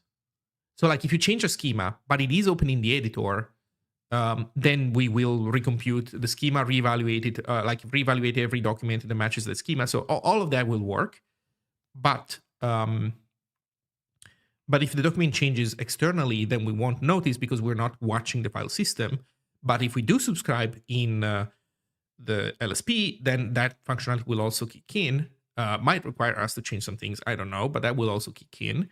And actually, no, it shouldn't even require too much work. Maybe. But yeah, that will kick in. In any case, yeah. If you copy a new schema to override it, it won't do anything. No, it will work. Because if you have the schema file opened in the editor, then the LSP will get updates every time it changes. And to, at the very least, validate that the syntax of the schema itself, because we also give you syntax validation for the schema itself. For example, here, you can see that we complain that this is wrong syntax. I left some of the old syntax in here. This syntax has changed. This is not like this anymore. This is now like this.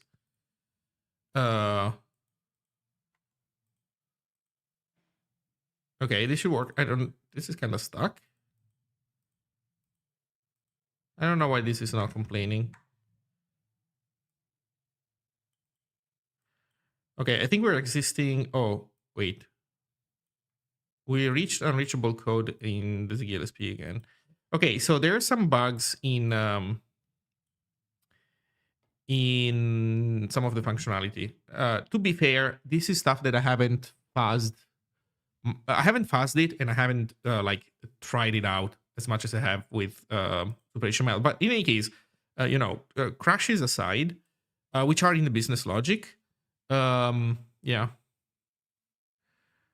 No stack trace. No. Are there source map stuff in WASM? Yes, but that does not matter, because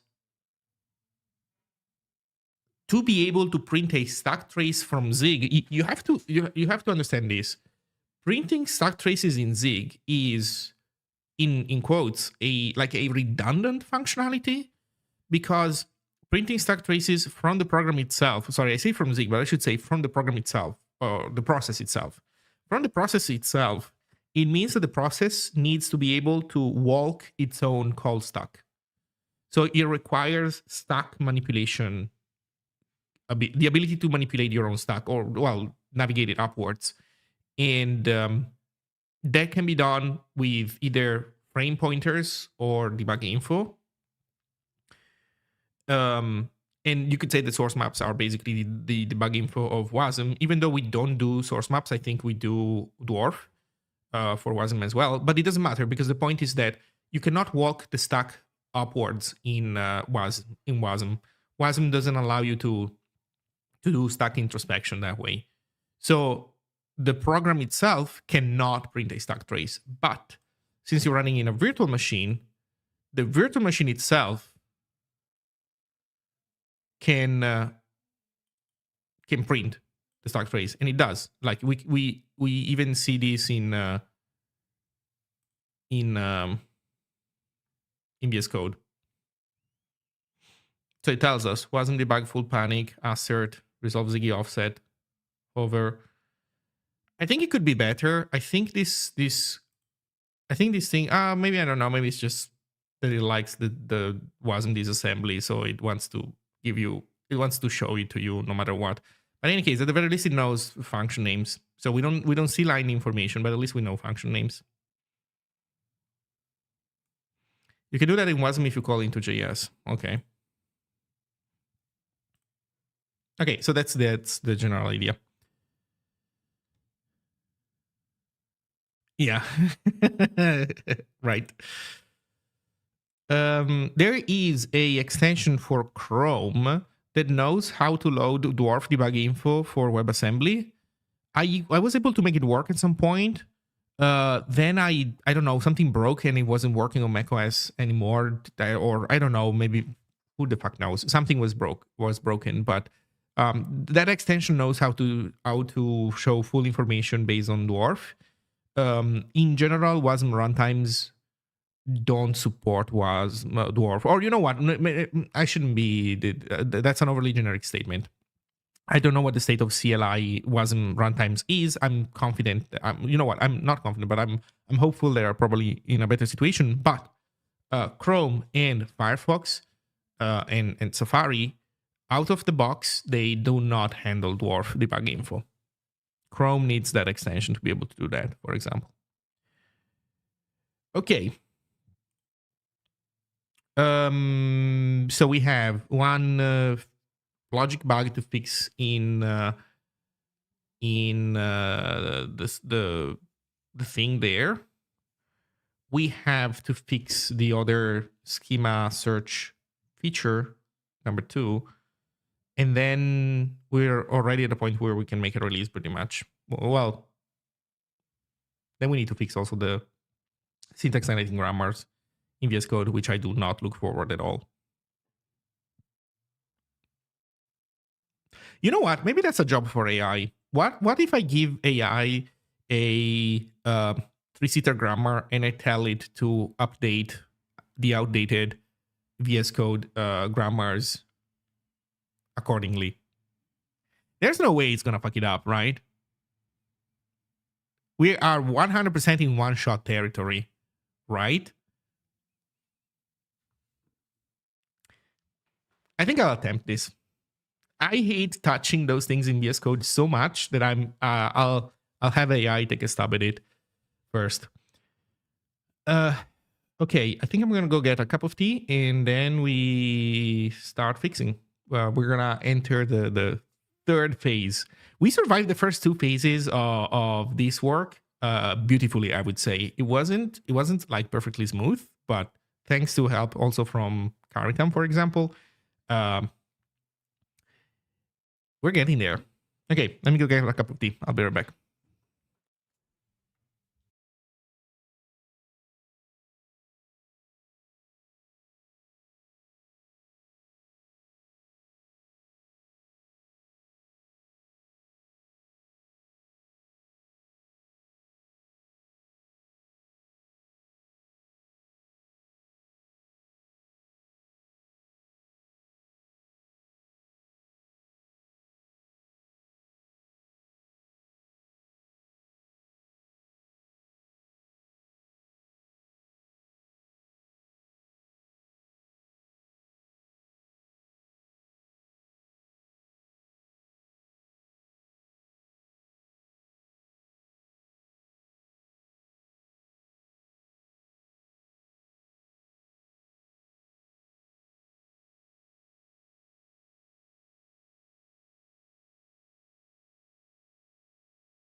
Okay, I'm back.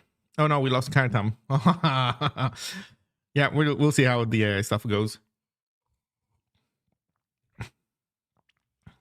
Okay. So which order do we do things? Pause. Take a pause from VS Code. Let's fix this repro.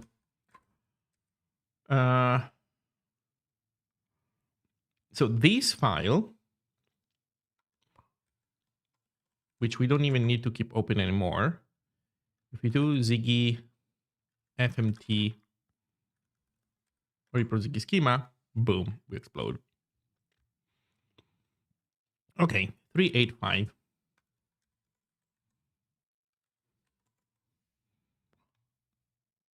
Assert the node is root expression. Where are we?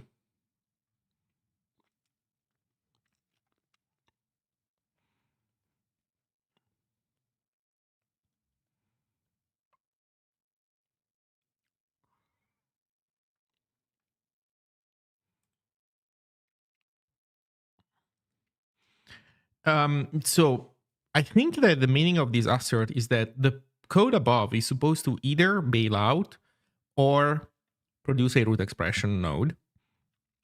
That then we fill out or something like that. So we expect to be in a root expression node so that we can add as a child type expression. Or in case of something else, then we can close it. Oh, we have prevlock available to us. That is interesting.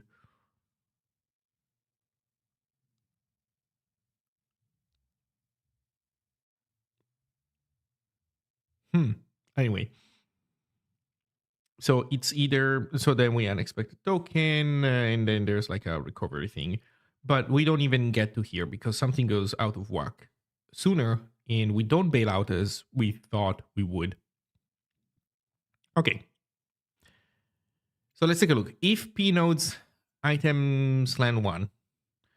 So if there's only the root node, so we're getting started and there are no errors, so that is the case where that we start in, then root node, root label, blah, blah, blah. Look at the current tag, the current token. If it's an EOF, put an error, call it a day. If it's a doc comment line, set docs, consume them, continue here with the next token. So this is a continue case. We see a root sigil. If we see a root sigil, we add a root expr, consume the root sigil, and see what, and we fall through this switch. If we see one of these guys,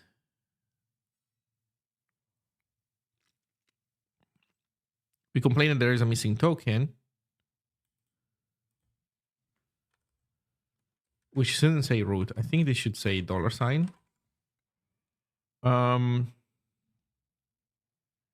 Intentional fall through. Okay, because we cannot, we're not bailing out. We're saying, oh, well, fuck it. Okay. We think this is the root expression. There's just missing token. Start keyword, union keyword. We complain that we're missing a root expression, and then we continue. That doesn't apply to us. Then there's the else case. If we see an unexpected token, which I think it's our case, we complain about it. We discard until declaration, and we look at what we find. And then that will lead us to either EOF,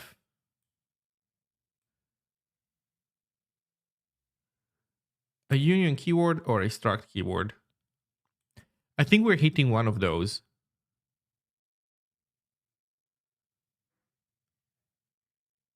But in both cases, we're adding a child. Wait, how are we... how are we falling through this?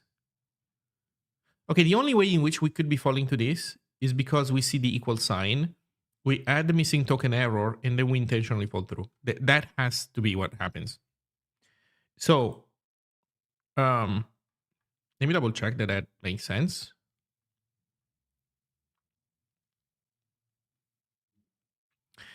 That does not make sense, I think. Because root does not match an... Oh, no, it does match an identifier. Wait a second. It does match an identifier. Oh, I see what's happening. We think that root... We think that the word root is a struct name. And so we say, okay, add missing token. And this is what it's missing. Okay, add a missing token. And then we assume that we can enter a root expression. So this is the line missing.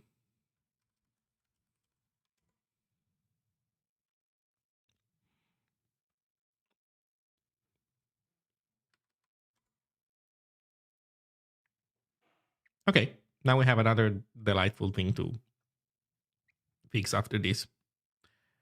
What can I say? Fucking awesome. Get selection.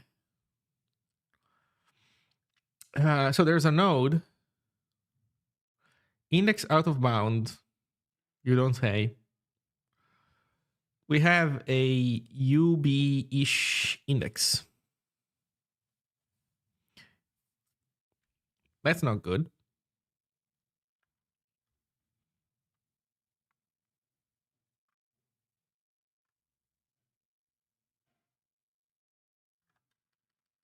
We're doing prevlock.n, but guess what? Oh my god, guess what? There's no prevlock. What's our prevlock? I bet you that it's undefined. This son of a bitch.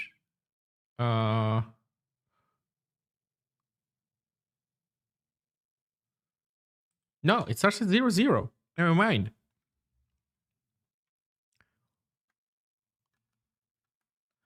That is surprising. Add child root expression. Intentional fall through. Oh, we should... Do we consume in here? No, we don't consume. So this means that we go into identifier. We add another error, missing token equal sign. We continue intentionally fall through again.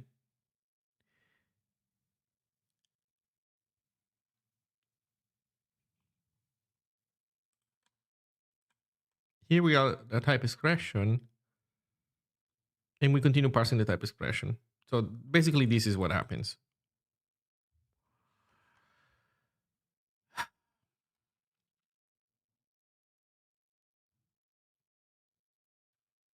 So there's an error that somehow has an undefined thing. That really makes no sense.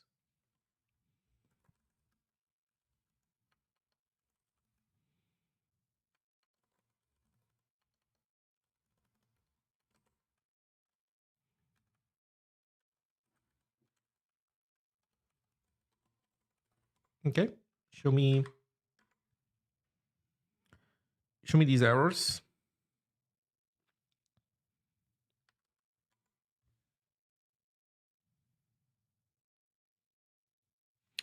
Oh, this is okay. This needs to be debug print, I think.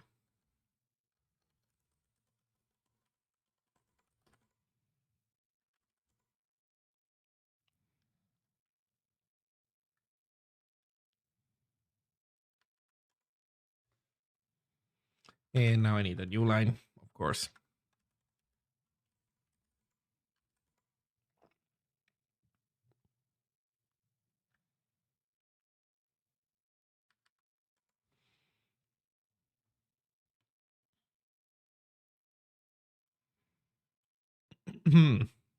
Well, shit.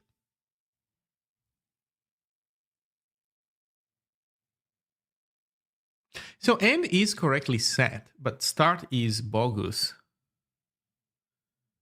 That is surprising in missing token. So these are the two missing tokens that we saw up here, right? Like here, root.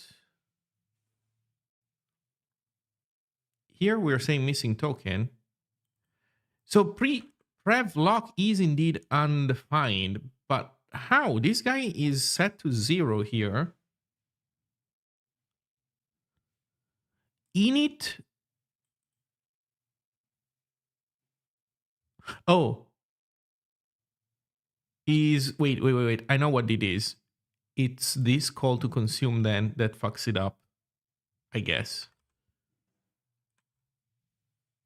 Yeah, okay, because we assign to prev lock the current lock and the current token, and guess what? What is the current token? Undefined. So we throw away this and we shift undefined into there. So basically, the problem is that this should be this, and this can be undefined. Kinda. Yes. No, for sure.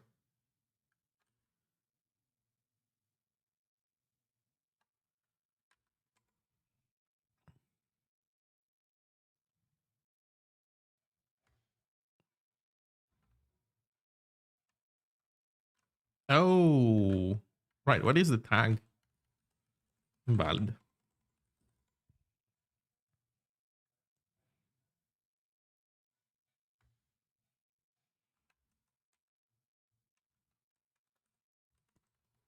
Forgot. There you go.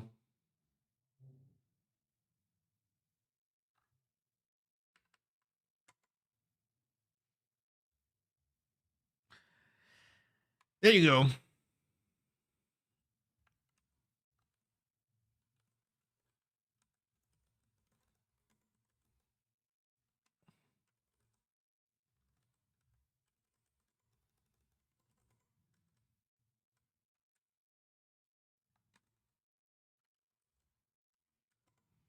So build wasm.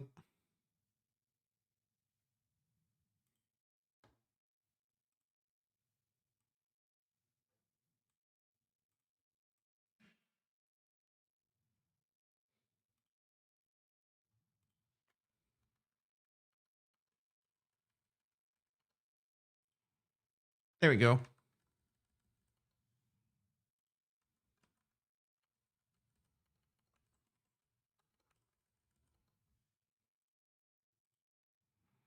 So this works.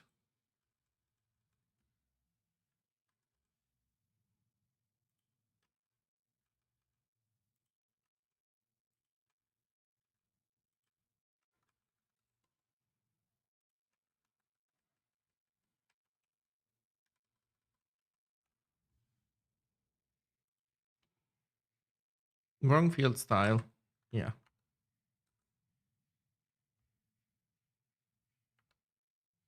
Oh, we crashed it. Index of bounds. Fuck.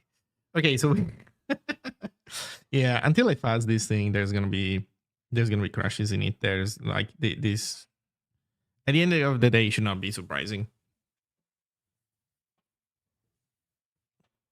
But yeah.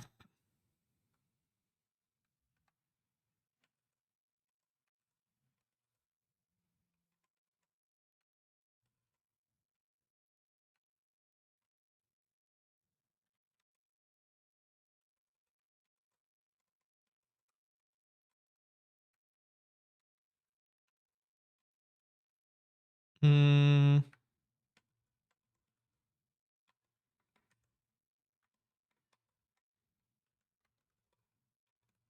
how do you open the command palette that allows you to like restart? I don't know. Okay. So that bug was fixed. We encountered another one in the meantime, but oh well. I think it's time to fix the grammars now.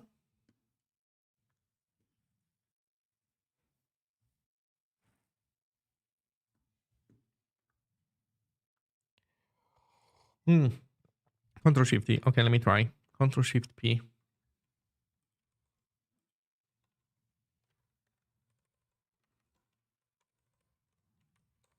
That does not seem to do much for me. Oh, it's Command Shift B.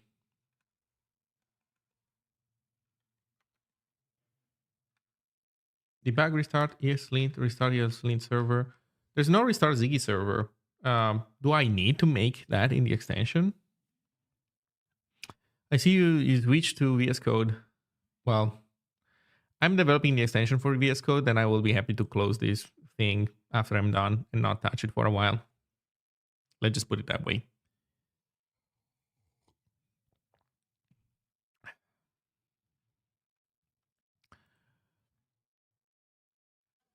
Okay, we need to fix these grammar thingies.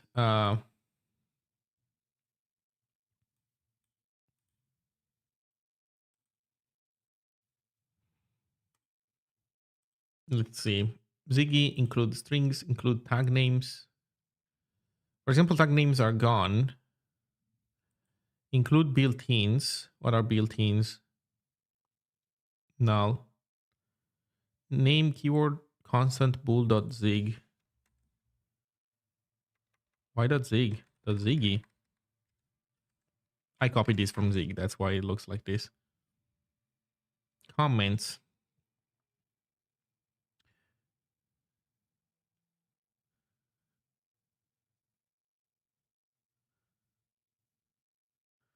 Comment contents. Yeah. Okay. Match Ziggy schema also is a keyword. No, that doesn't, that's not a thing anymore. Variables. Meta variable Ziggy. Match AZ variable Ziggy. Begin at sign quote and quote.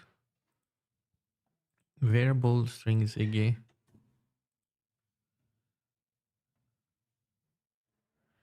Okay. Strings. Multiline Ziggy. Okay. String content. Okay. Numbers. Okay. Okay.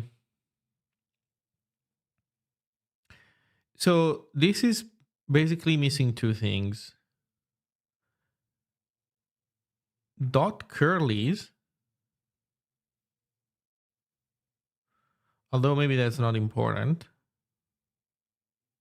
And this tag stuff that doesn't exist anymore. This needs to become enums and unions.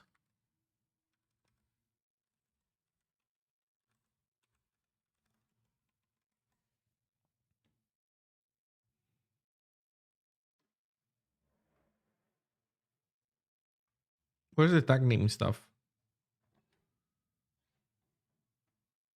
Oh, there we go.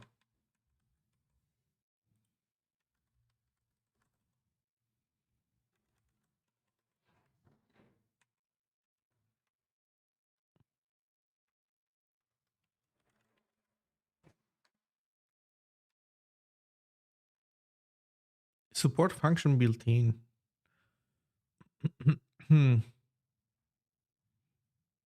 I don't know. I don't know about that.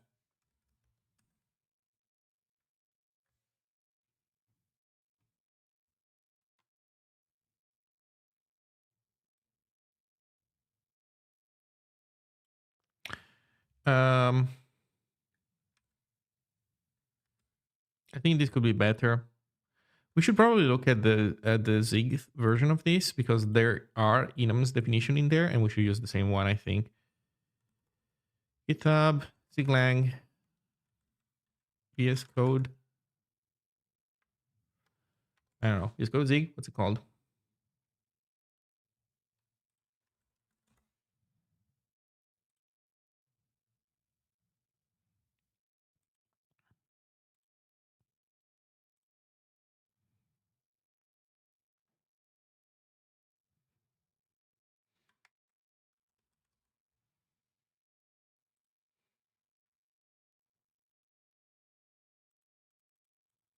Wait, that's the only case in which enum is mentioned.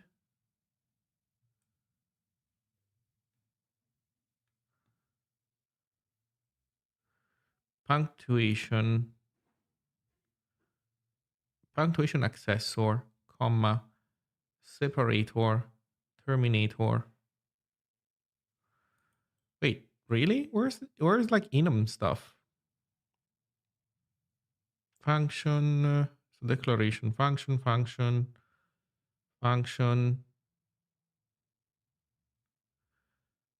called Zig, meta variable, keywords. Yeah. Operators, patterns, well, comments, sorry. Comment contents, punctuation, strings, string content, numbers, support. Wait, there's no mention of enums in here. What?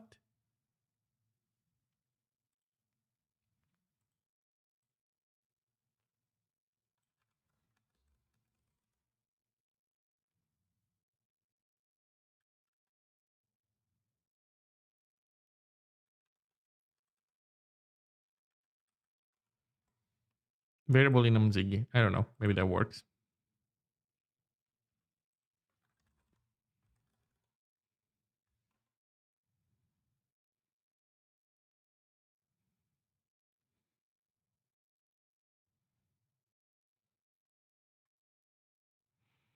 Actually, you know what? It just needs that.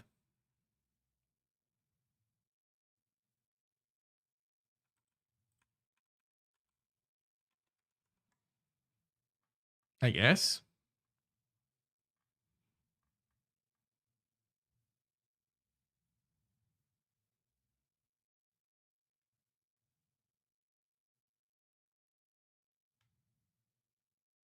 No, just meta variable Ziggy.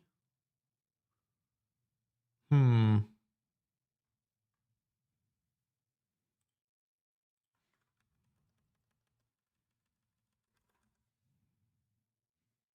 Oh, metacast parameter processor selector return type structured dictionary tag type annotation PHP block line percentage. What's meta tag? Don't know.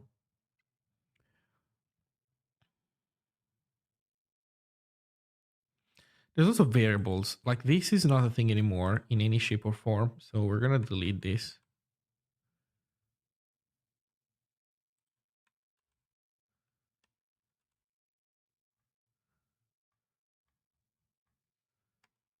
Okay.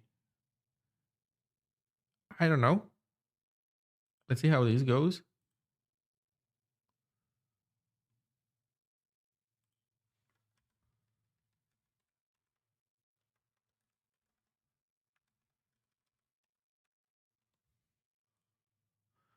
The dot stuff doesn't look interesting.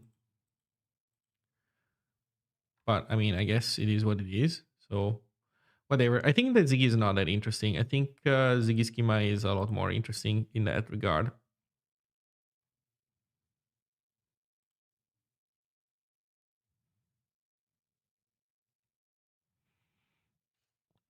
If it's possible to create an error union from an error and value in Zig.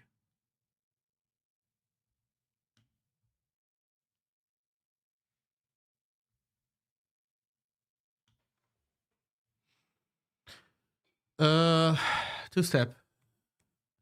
An error union is a type. So usually, so given that it is a type, then you need to create an error union. You need the type of a value. So you can do type of on value, I guess. But then you need also the error set. And to have the error set, you need to know what the type of the error is, but you cannot do type of on an error, I think. So you need to somehow, you need to have a way of knowing what the errors, the target error set should be. Okay. Then you should be able to do this, I think. Something like this, var, like const, I don't know, my error union is um,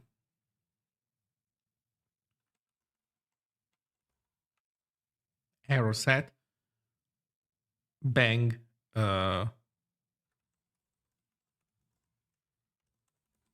think this should work.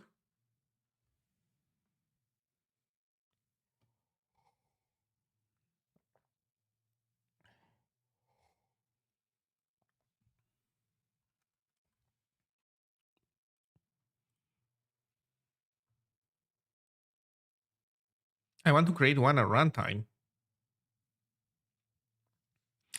This is a type.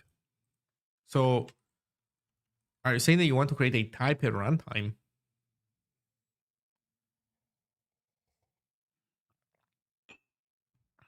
From a count error and runtime value.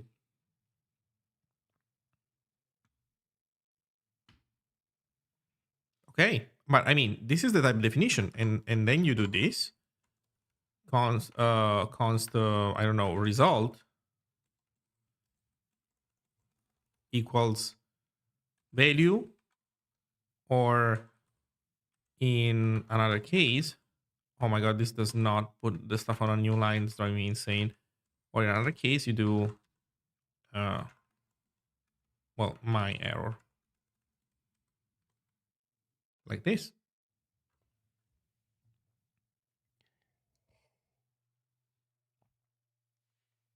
I think this should work. But you need to have, but the error that you get needs to be part of the error set that you expect. Otherwise, it's not going to work. Or alternatively, like worst case scenario, you can do this. You can type erase the error set. But obviously, this should be like a last resort thing. So, yeah.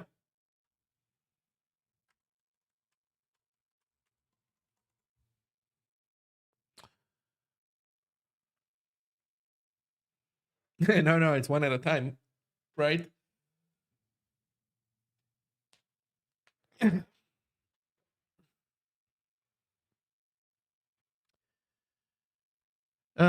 Okay, what do we say we want to fix now? All right, syntax highlighting for this guy. Whoops. So close this. Restart the thing. Let's fix the Ziggy schema before it poops itself too much.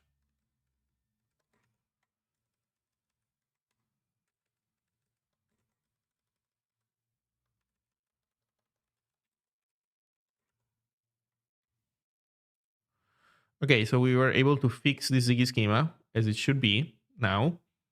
Let's change the syntax highlighting stuff. Okay, keywords. Let's look at keywords. Why is variables at top? Fuck. Why are mine not following the same order? Keywords.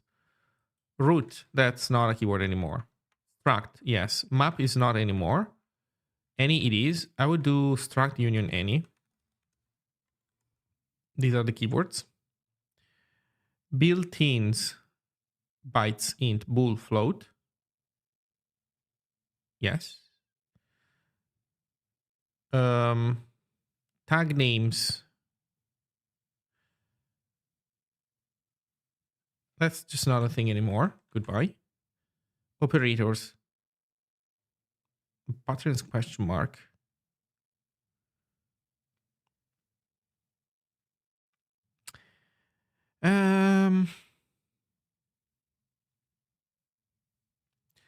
Keyword control.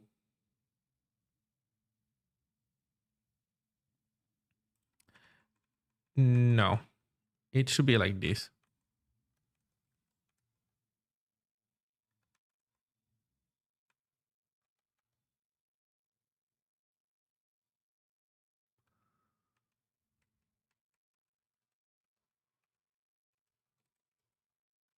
Something like this, but I think some of these things need to be escaped. Comments.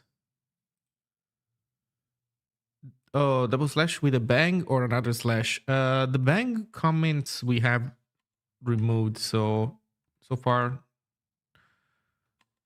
this should not be like this. So this should be like this. Node. Sure. Text Zig schema, text to do Zig schema,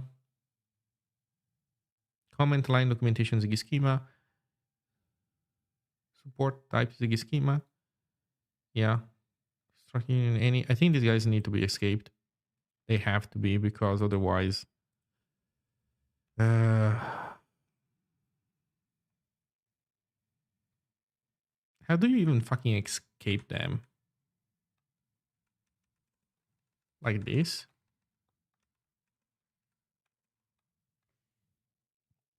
Guess we'll see. Also, I don't know what the B does.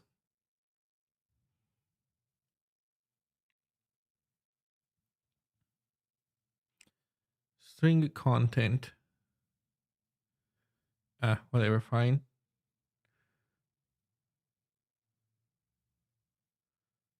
Variables. Yeah. So tag names is gone. Everything else remains. Okay, let's see how we're doing.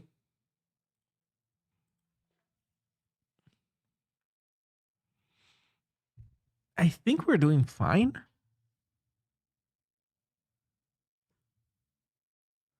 No, I don't think we're doing fine.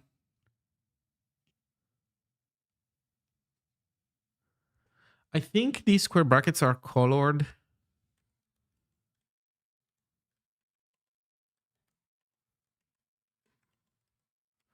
They're colored because they are in the brackets. I bet you that they are listed in the bracket stuff. Even though they shouldn't. Language configuration. Also, this language configuration is... Oh, schema language configuration. Okay. For example, the only brackets that exist in this context is this. It's only the curly ones. Auto-closing pairs. Curlies, sure. Those, sure. Round parentheses, we just don't have. Quotes, I guess, fine. Surrounding pairs, only those.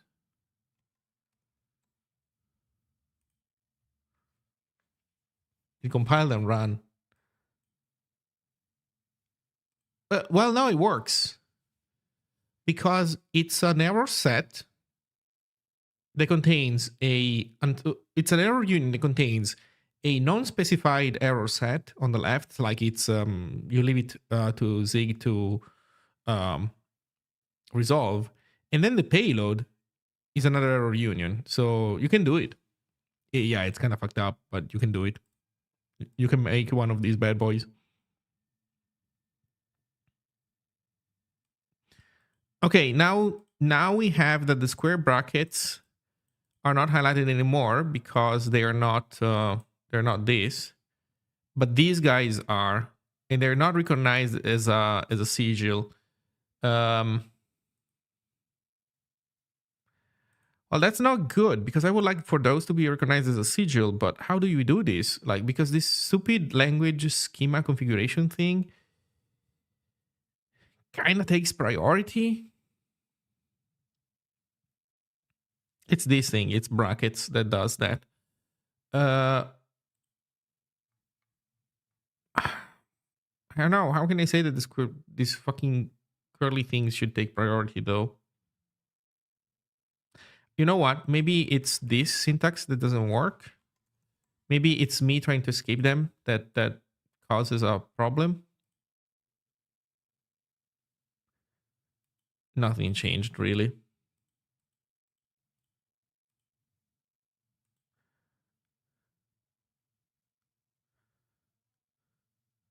But you know what? Wait a second. Here's one thing that we can test. Oh, bytes, bool, and company are not highlighted anymore, and they were before. Wait. Let me re-escape this.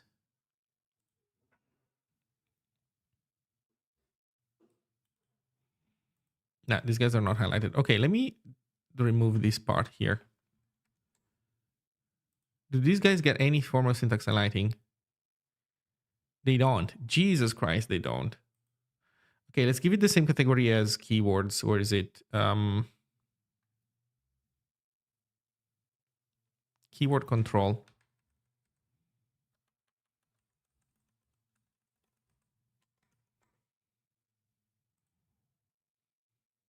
Okay, now they're colored. Now, what if I add the question mark?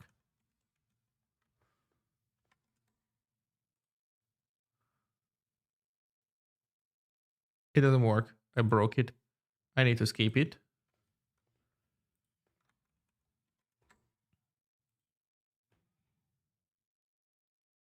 Okay, now it works, but the question mark does not change color.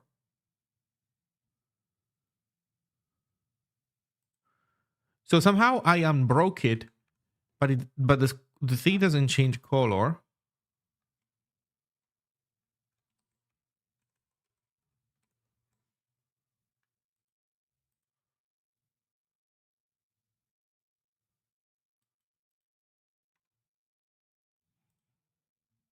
Yeah, I don't really know.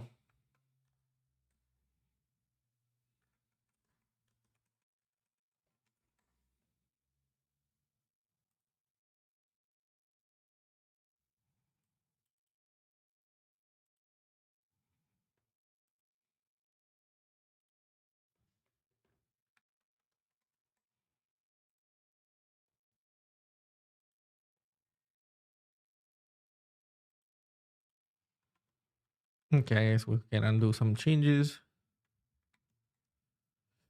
I don't know. I'm gonna leave it as is, I guess. Do we need to escape this? Maybe.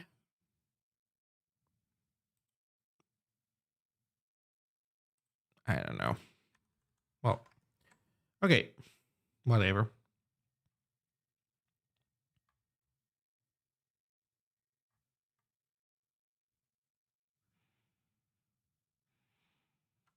Hmm.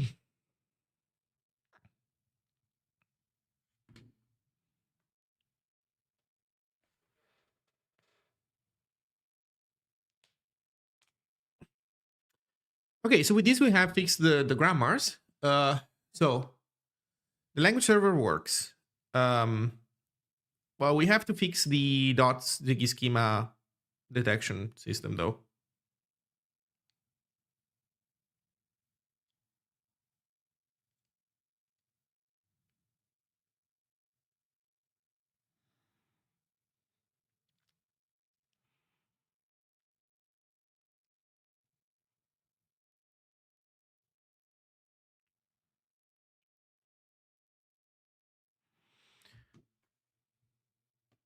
I think we fixed that one, and yeah, we're pretty much good to go.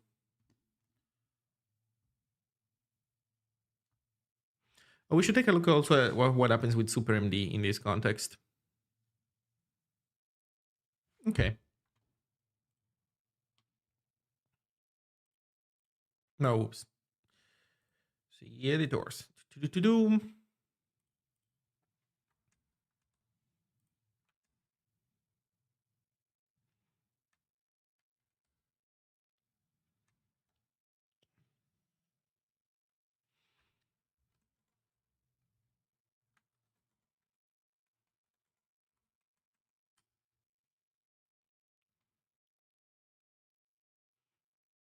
The schema search.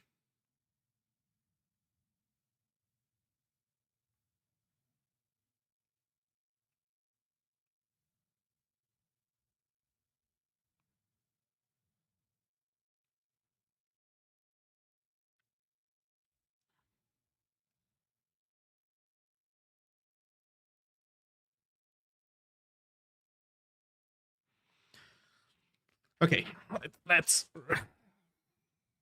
re-get used to this logic. So we look at URI schema, and we said that the path there is going to be the URI minus the file prefix from URI schema. The problem is that in WASI, we want to also get rid of this guy.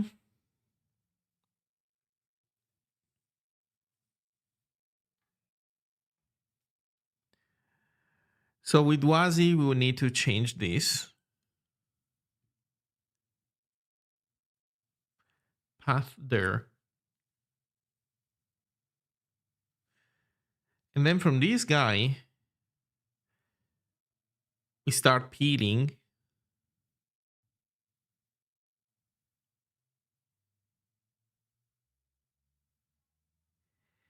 And then we want to recreate it So no, never mind. From a we want to do the same also as this stuff also with WASI. Okay. It's the path that changes. Wait, why do we create dot schema path up here and then we don't use it? What's this? I'm working on a language server for a JSON replacement language. Why do we make schema path up here?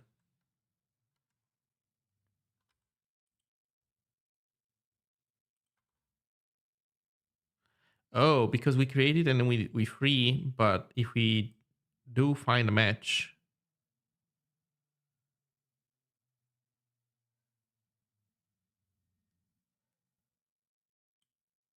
then we don't want to free this. Oh man, I am certainly doing this on purpose, but I forgot why. I'm certainly on purpose avoiding the free in case that we get a match.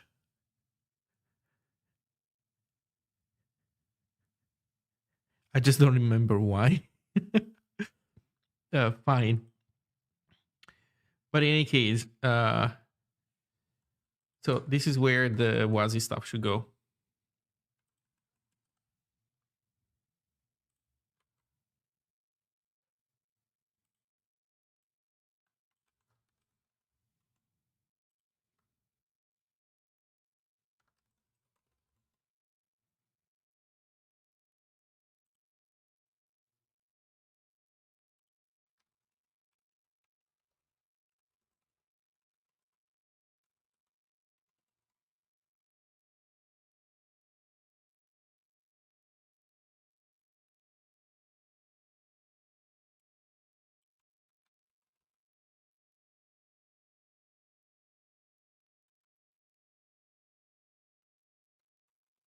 Or this could be the schemas path.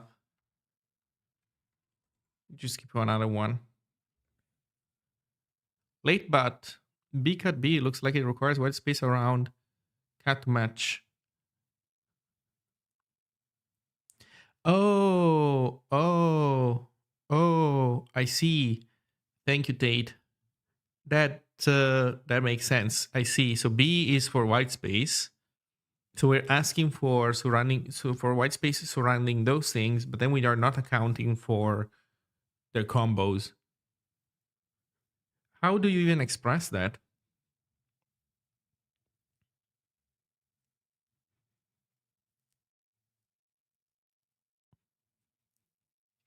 Okay, thank you. I'm gonna go back and fix that now.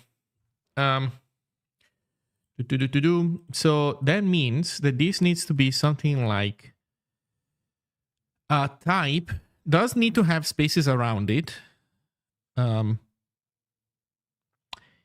Well, is B space? Because I mean, there might be a trailing comma. So struct definitely wants space. I don't know if this guy really wants space. But in any case, so that's how it works. It has to be like this then. So I guess that means that any cannot go up there.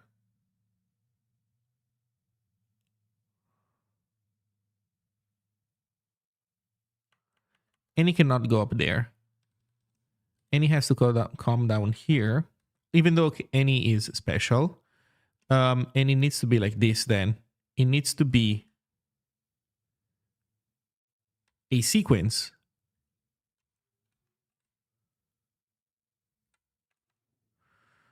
where it's first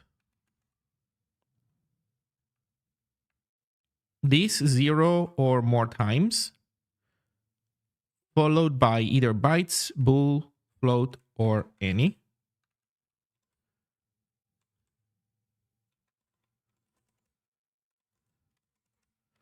And in here, it needs to be question mark or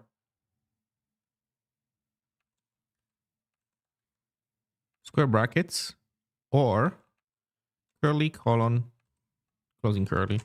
So there's 0 or more of these guys, followed by either bytes, int, bool, float, any.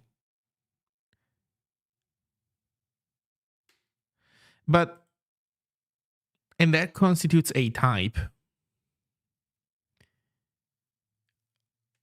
So the whole thing becomes one type. But you know what? I'm saying something stupid because at the end of the day, we don't want that to be one type, right? We want them to be individual types. So I guess it's just a matter of taking out the. So this was fine then. We just need to take out the white space expectation.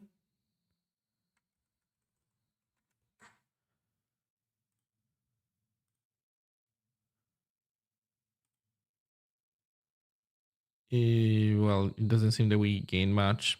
We don't know. How do you even test this? Is there a way of seeing the freaking evaluation result? Like I can see the colors when they match, like delightful, amazing. But I would like to see how this parses.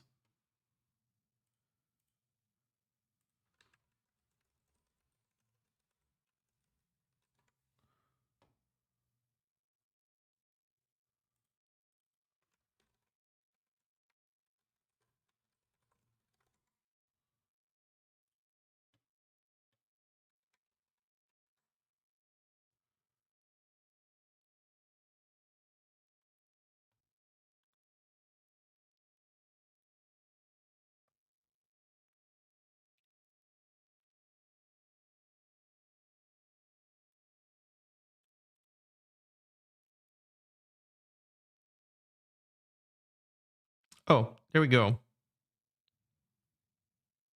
Scope inspector.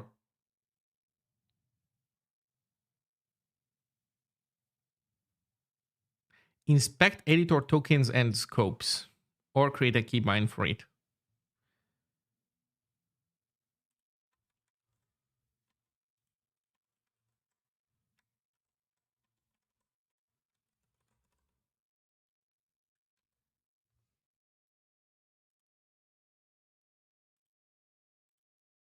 There we go.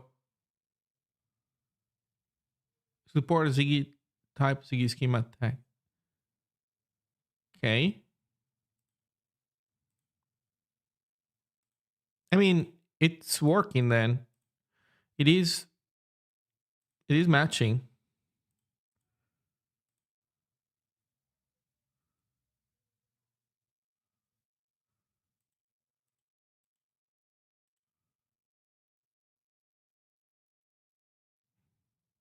It works.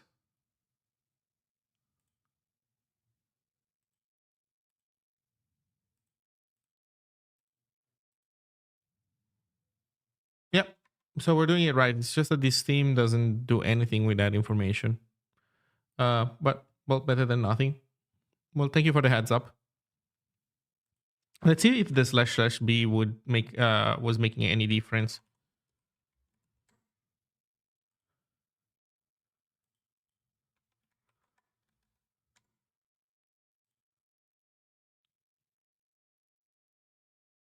Yep, was not working. Broken. Thank you.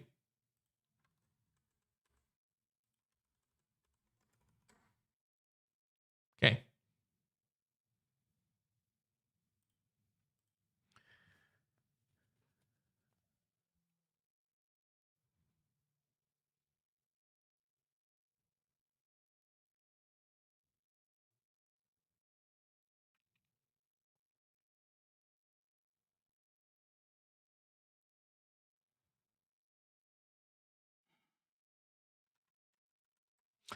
Okay.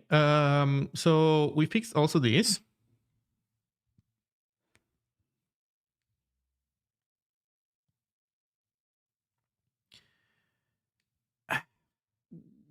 We're pretty much at a point where we can ship this if we want. I don't think there is much for us remaining to do. I mean, there are bugs in the parser code, that's for sure, but that requires fuzzing. So It's a different story. Do we auto format?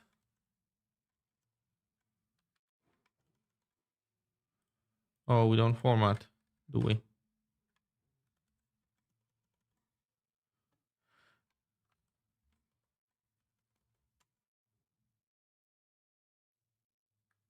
Hello, format document.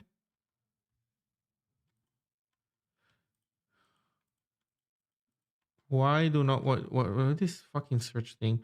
Why do we not format? Not fine. Fuck off.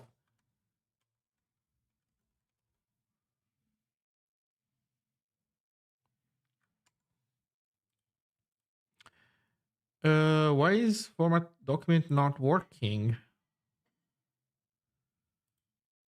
So language is Ziggy schema without a doubt. What about Fudo Ziggy? Does this guy get formatted?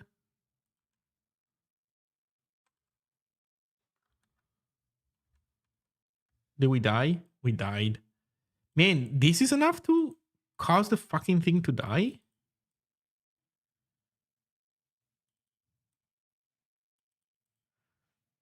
No, I think it was the previous state. I think the previous state has something in it that causes it to die.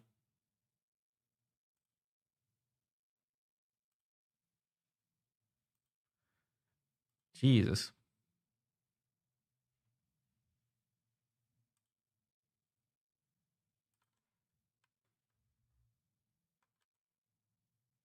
No, this is enough?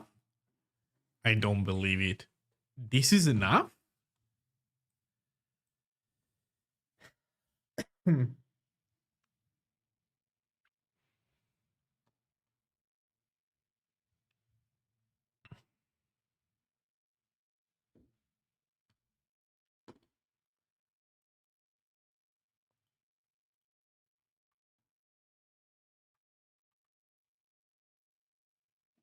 AST validate. In AST validation, we poop ourselves crazy. I did not expect this.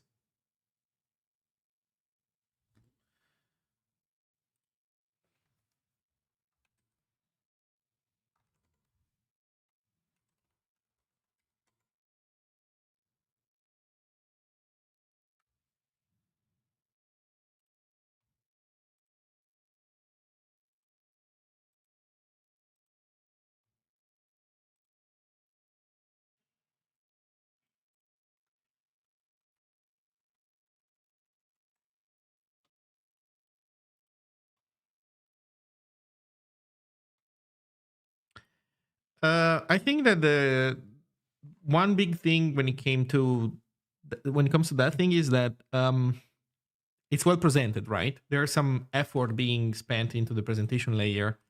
I'm talking about past the content, right? It's just the theming, the website as a whole, and that tricked people, I guess. Also, I do think that it's not entirely slop. I do think that there is some. Wait, are you serious? The fuck did I copy? I think there was like I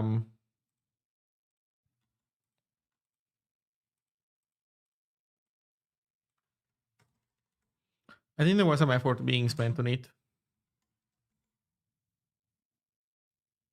Okay.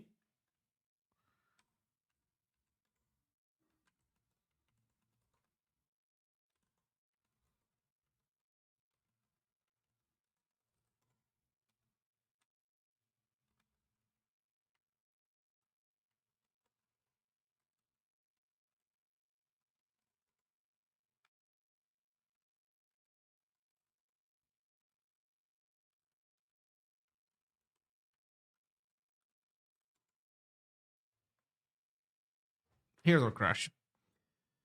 Okay, we need to fix this crash. Jesus. Any Ziggy start. No. So we need to fix this, and then we can continue.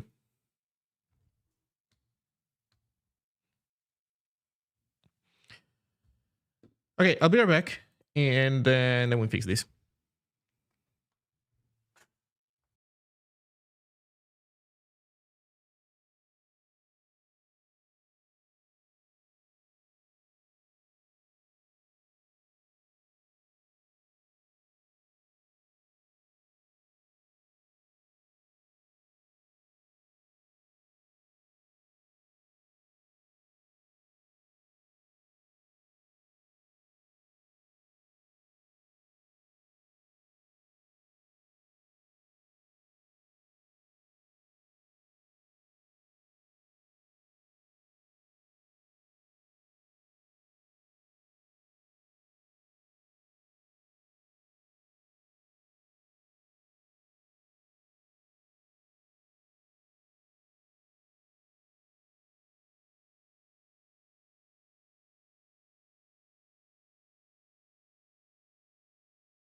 Okay, I think I'm gonna quickly eat something and then come back. So work, FK, 15 minutes, lunch break, Ziggy Madness,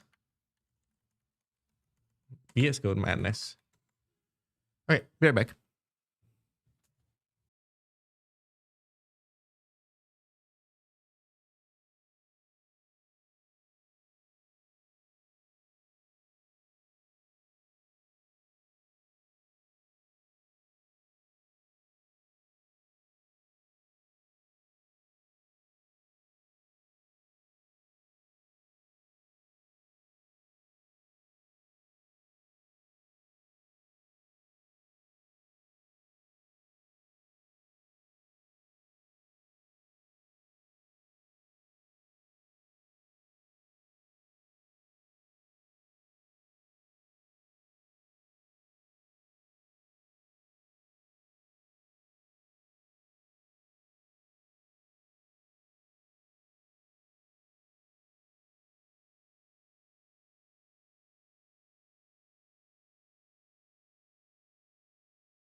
Okay, I'm back. Let's go.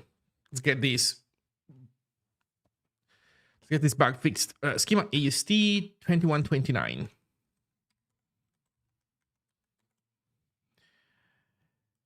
Jesus. Wait, what? How can this be the line? No, that's not the line. That's not the line.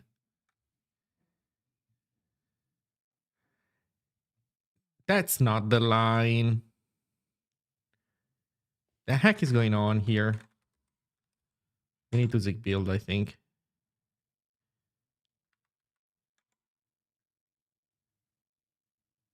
Yeah.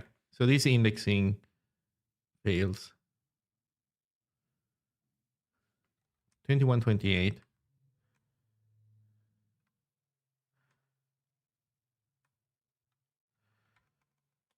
Oh my god, what is going on here? Sorry, I need to reduce font size.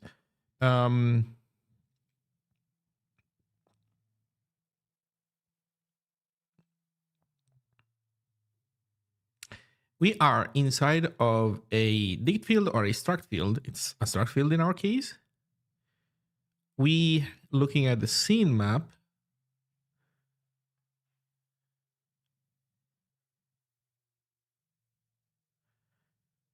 And we're saying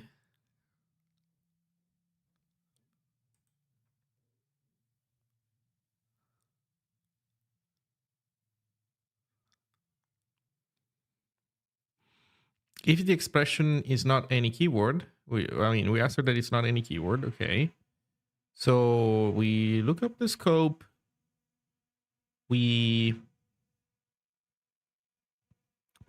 We're trying to see if this field has already been seen or not. And if the field doesn't exist, then we say that we complain about it. If the field does exist, but we've already seen it, we complain about it. If not, we're happy. And then we do field is going to be scope fields values field slot. So we look at we look up the field. We we load the expression,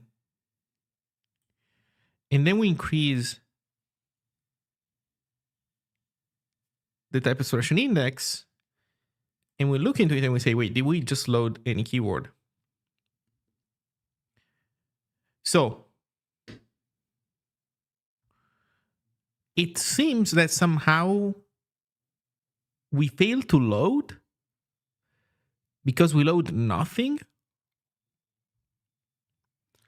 And that should not be the case. Somehow we end up loading nothing.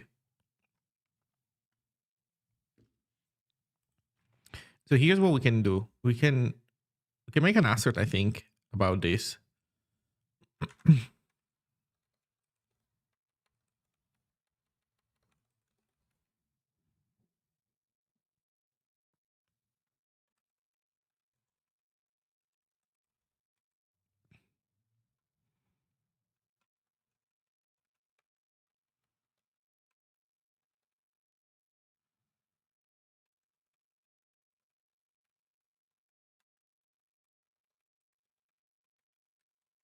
We assert that we are at the last element, and then we assert that the new length is greater than the old one.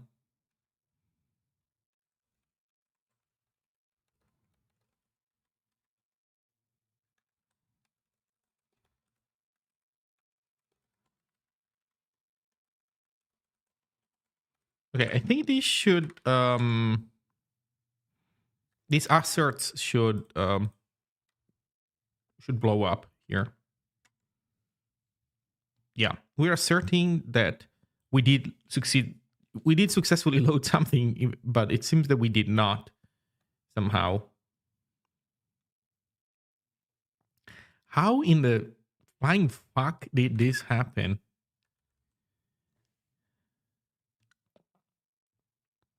So we have load debug, load expert. Okay, so we should see this actually in logs then.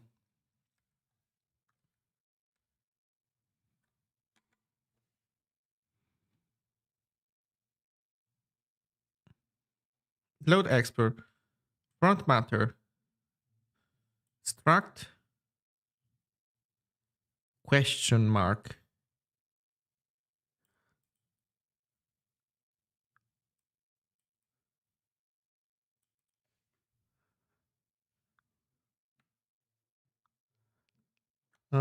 I'm gonna bring this closer.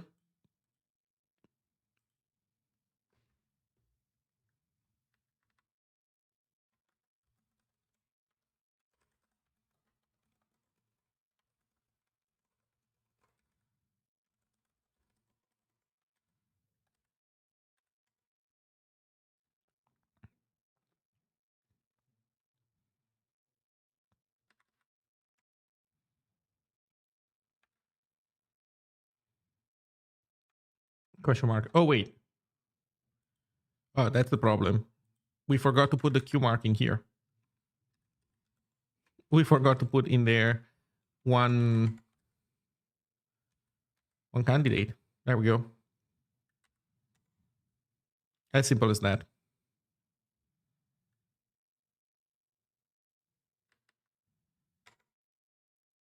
There you go. Bug fixed. Okay.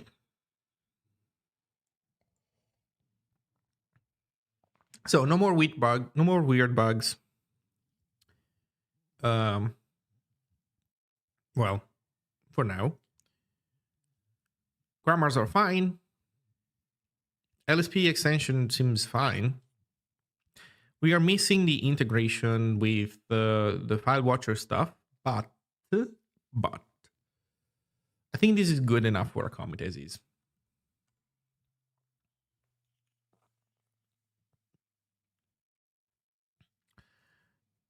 I think as is, it's already pretty good.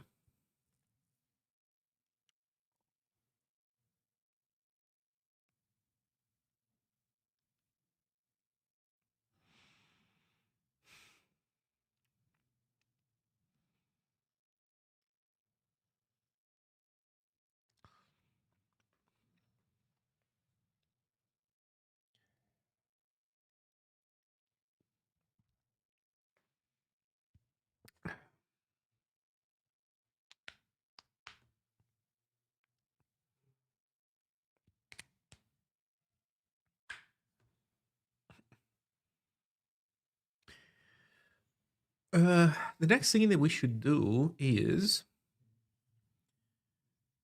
maybe make the WASM blob more usable from non-VS Code stuff.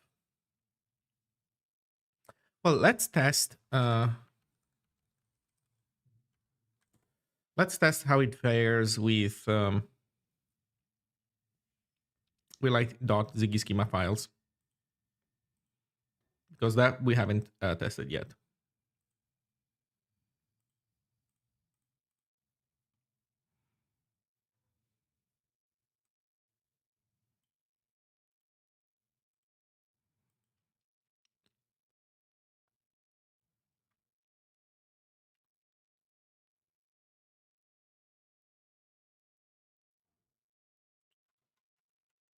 Also, the auto formatting part, I'm confused about.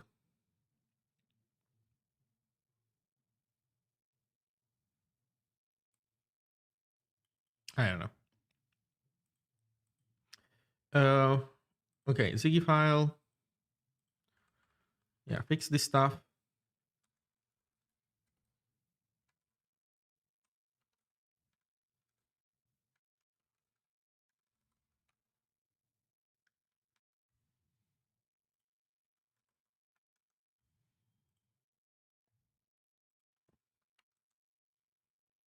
There we go.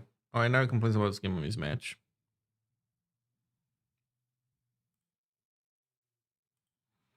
Which is fair.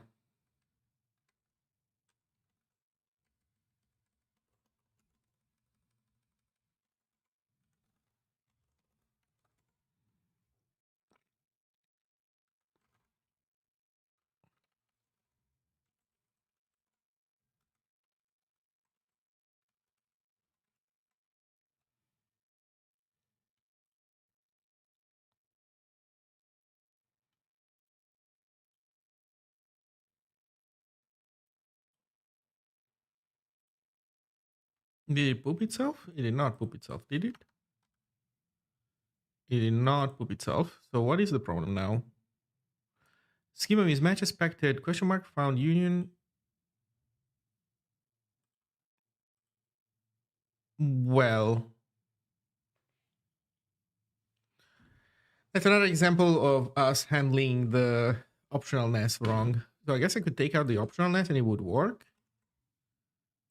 And now this is happy. Well, this one is happy. Oh, look, the number changes up top. So if I do question mark, 9 plus, otherwise it's only 8. But the problem is that the question mark should be fine.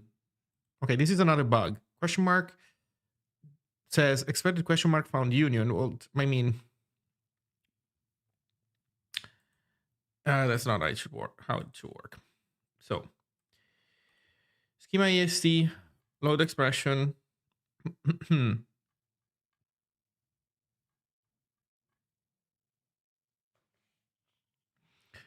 Okay, we find null. Okay, we find root. No, we don't find root or missing value. We find null. Expression tag is keyword or question mark. We're happy. Otherwise, we complain. We find bool. You find any keyword. We find bool keyword. We're fine. But in reality, there's also question mark. If it find question mark, then we just do type index ++1. I think this guy moves forward. What does this? This is the new sigil that represents a dictionary. So I renamed maps. What I previously called maps, I'm now calling dictionaries, which are basically JSON objects. So curly braced, string keywords, colon as a field separator. Previously I was calling them maps. The symbol for the type was map and then square brackets. Now it's this. So I changed also these things to be prefixed. So it's kind of like this. Previously, you would do this. You would put like a slice of bytes would be this, but now it's this. We're going full Zig style, and so for this is a slice of dictionaries with byte values.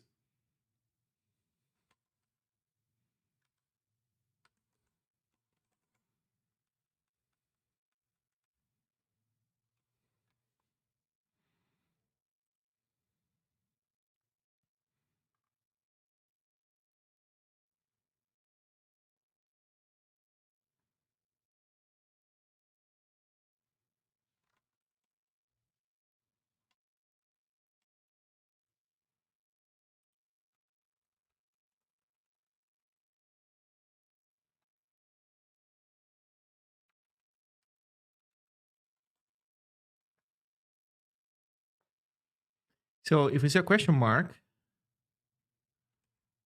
then we need to, well, actually, wait. Oh my God, this is more complicated because we actually needed to like reevaluate the current node under what's past the question mark. So it's actually not like this. It's more like we're entering this node, but before we can process it against an expression. If the current expression is a question mark, then we need to move forward. Yeah, question mark is kind of unreachable in a sense.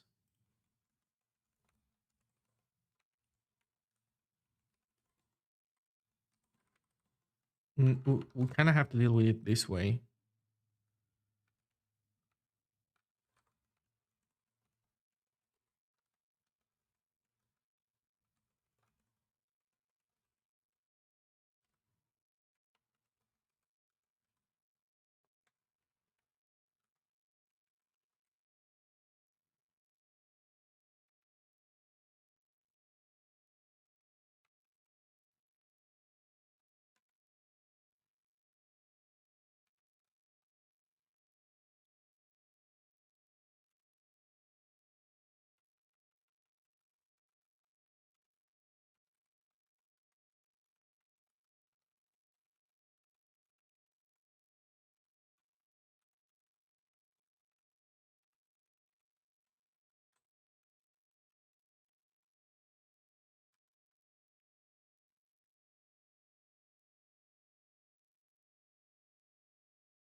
Oh shit.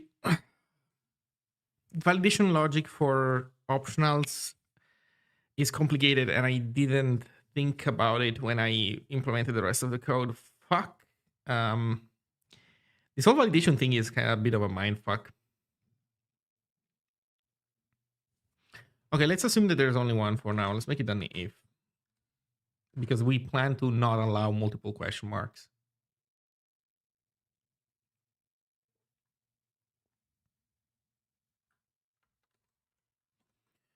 So if it is a question mark, then the question is, are we entering or are we exiting this value? So let's say that it's like an optional Boolean.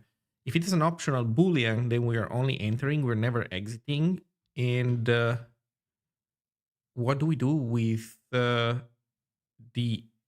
expression index?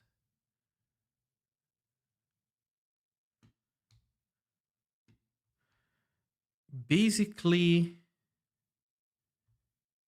I guess we want to basically consider the subsequent expression as the current active one. And that works for things that don't have exit events. But let's say that it's an optional struct. If it is an optional struct,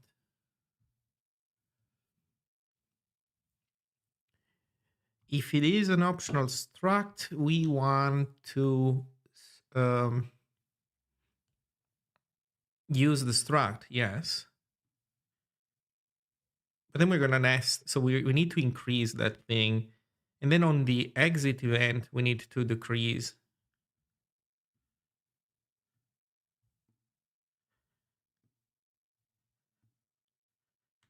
Jesus.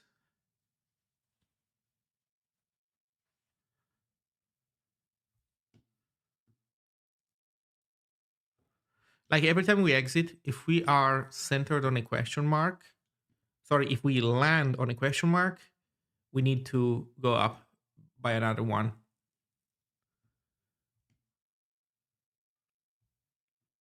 And on enter, we need to select a different expression. So it's more like switch.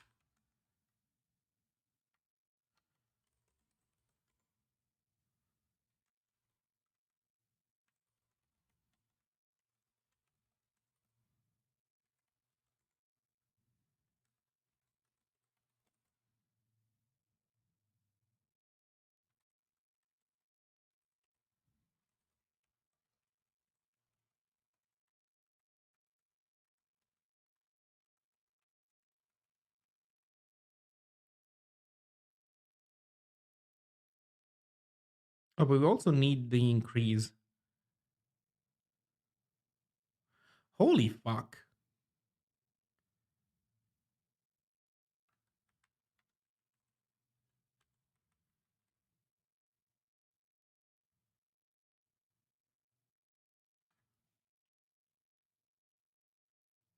I think we can do it like this then.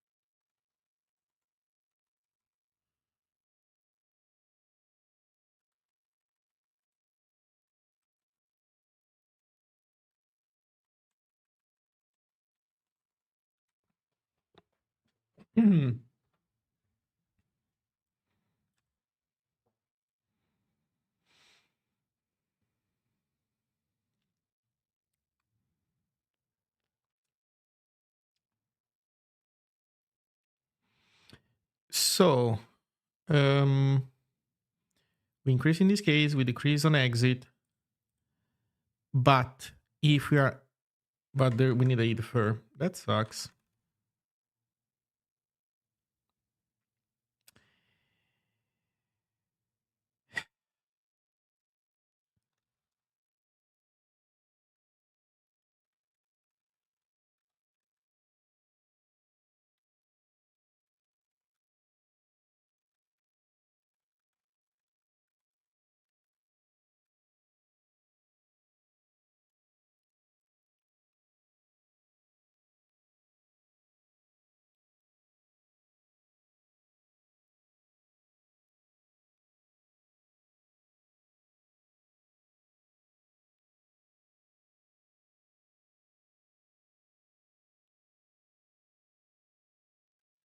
This is wrong. On exit, we do nothing.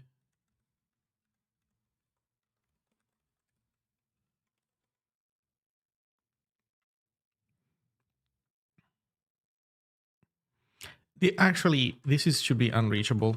We should never be exiting while centered on a Q mark.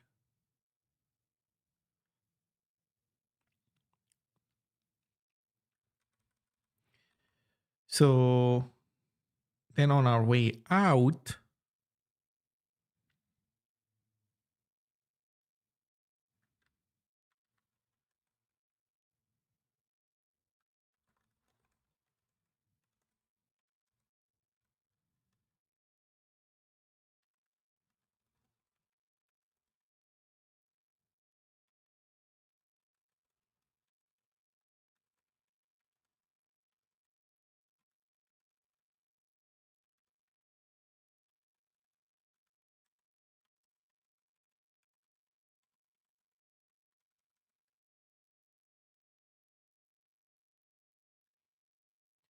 okay, so if we are centered on a Q mark,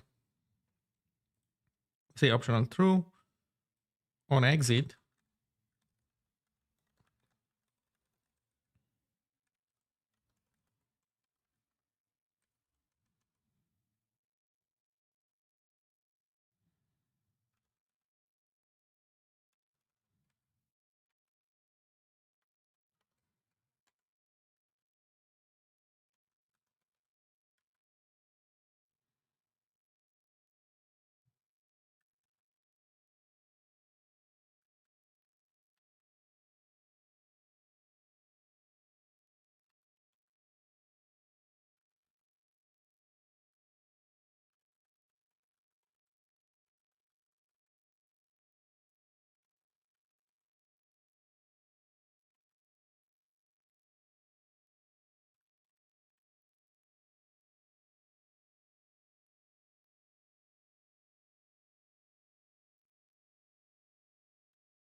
it's either that or we make this increment um, conditional.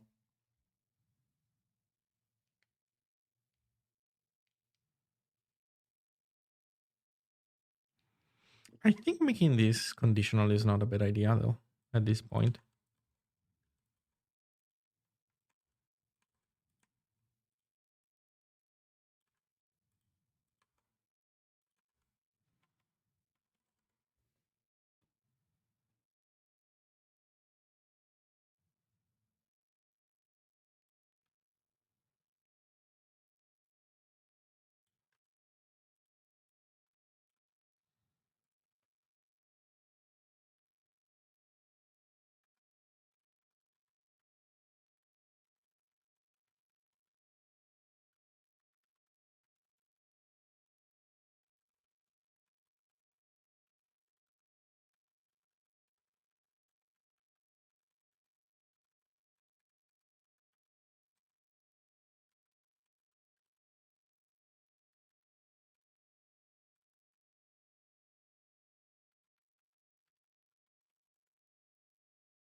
Okay, so we happen to be, our type is an optional. Uh, if our value is also null, then awesome. This it's a match. We decrease the type index. We continue.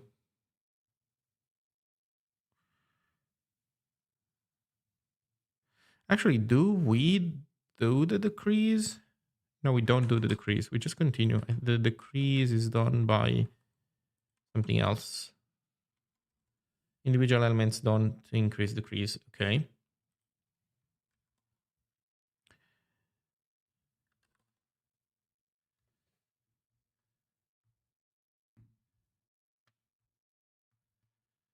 Otherwise, if it's not null, well, actually, you know what? We could do it like this then.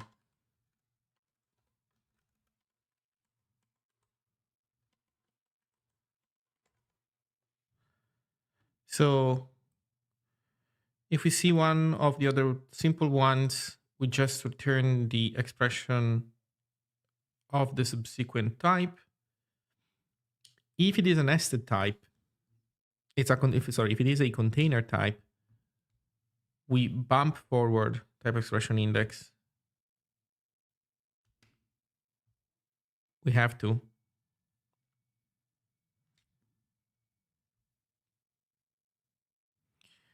We have to.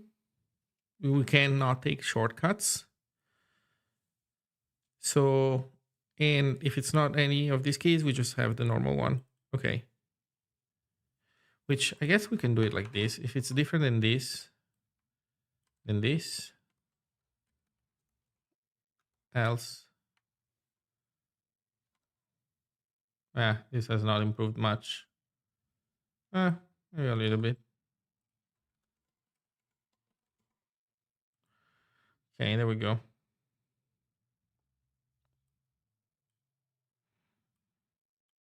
So we do increase this, but we need to compensate. We need a double decrease somewhere, and that has to happen on exit.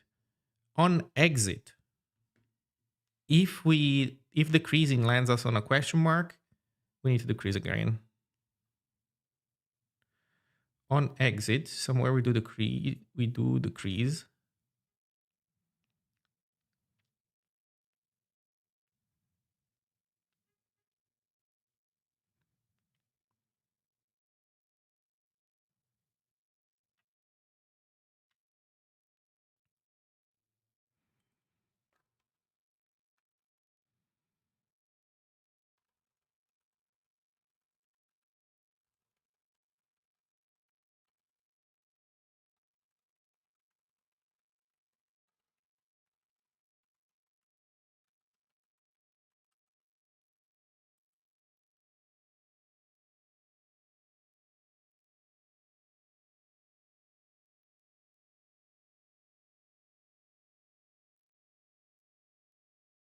Jesus, somebody could say it's a question mark any.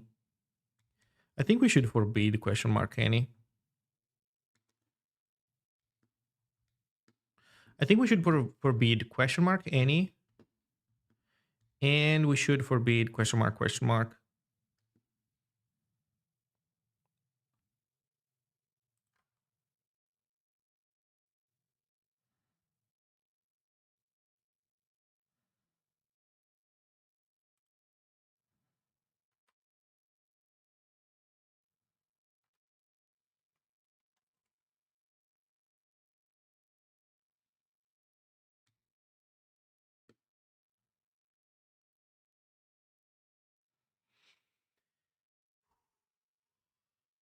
Okay.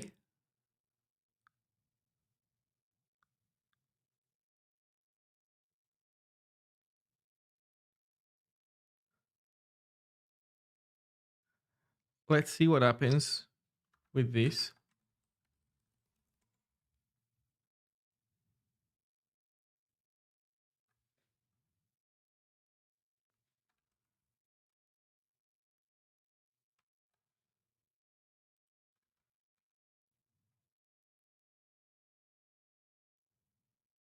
Oh.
Okay, tests are passing.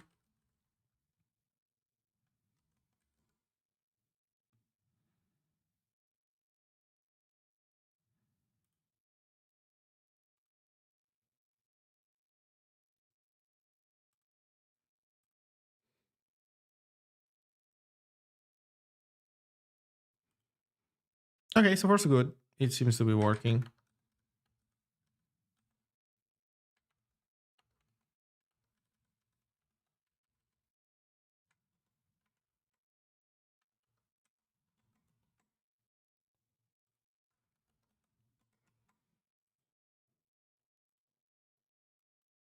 Unexpected token. How can you say this? Oh, I know why you can say this. It's because you crashed. That's why you say this. Shit.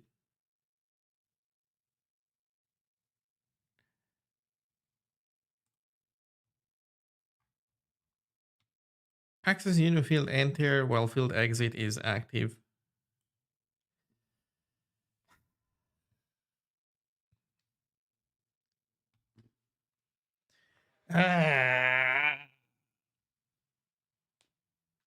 Okay, I need to iron these bugs out first a little bit more seriously before we can publish this stuff.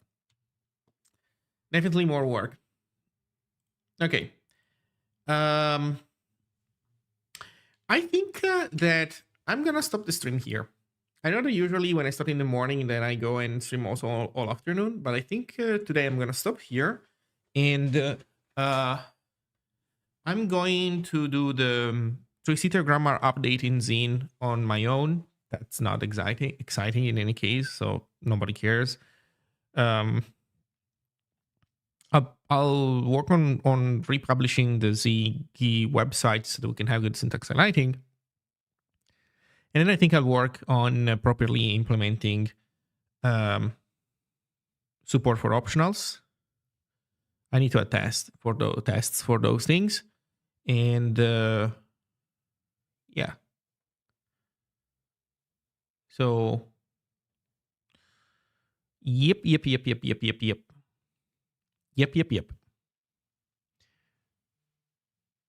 Okay.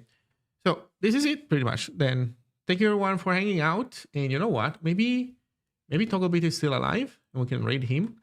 Is it still up? Yeah, he's still up. Time to raid Toggle. Haven't raided him in a while. Usually it's him that does it, but now it's my turn.